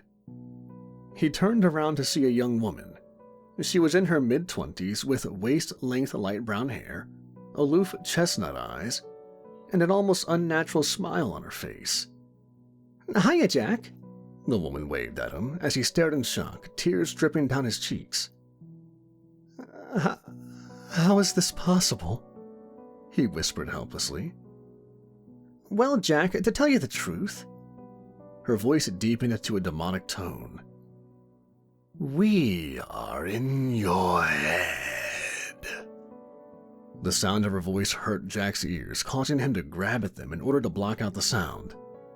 No, this can't be real. This isn't real. None of this is real. None of this. He was cut off by the woman who loomed over Jack. Her smile seemed more diabolical than Jack had ever seen. He stared at her helplessly as she spoke without moving her mouth. We are in your battered brain, Jack. Jack's screams were gradually replaced by the sound of the man's desperate sobbing. He fell on his back with his hands covering his face as he burst out into tears of a defeated man. He simply laid there and continued crying for a while, until a soft voice whispered into his ears. Do you feel that, Jack? Do you feel that feeling that slowly creeps up on you from the back of your mind? The man's mind went blank. Go away. You are alone. The voice spoke. It wasn't inside his mind. He knew it. The voice was coming from a source next to him. Jack separated his fingers just so he could peek through them and turned his head around to scan his surroundings. Much to his shock, he couldn't find anything. He was completely alone in the room. The whispers came back, sending waves of terror across his tormented being. Yes, fear. Do you feel that fear? Shut up, you're not real, none of this is... He barked to no one in particular. Fear? That is all that remains within your fragmented psyche? The whispering voice noted. No, none of this can be real. Soon enough, even fear will have gone. Soon enough, nothing will remain. Jack became completely petrified once a static noise started drowning out his eardrums, steadily replacing all sounds, all sensory information, while the world around him slowly started falling apart like a fragmented puzzle, and everything gradually faded to black. After what seemed like hours of slowly agonizing disintegration of his world, everything had turned into sheer nothingness. And just as Jack was about to lose himself completely in a void, after all of his being was engulfed by a perpetual and still darkness, he heard a familiar, cheerful feminine voice call out to him gleefully. Thank you for checking into the Escape Hotel. A middle-aged man sits in his hospital bed, calmly staring at the window. The middle-aged man has been staring at that same window for quite a while, never changing his position, or never doing anything else, not even talking to anyone. The hospital staff has to adjust his body to feed and care for him, as he himself seems unable to do so himself. A doctor, accompanied by a newly employed nurse, walk into the middle-aged man's room, and once the nurse catches a glimpse of the man, he asks, "What's up with him, Doc?" "Who? Ayal?" The young nurse points at the middle-aged man sitting in the hospital bed, staring at the window. "Him? Oh, that's Jacob. He suffers from a very progressive dementia. He's catatonic. He's not expected to make it past the next few weeks. He can't even go to the bathroom on his own anymore. The scans show that he has a very reduced volume of healthy brain matter." Running his hand across his chin, Ayal looked at the patient with a glint of pity in his eyes and said, "It's a real shame. He doesn't look that old." "Yeah, well, he's been a pro boxer for a long time, son. That's chronic traumatic encephalopathy for you.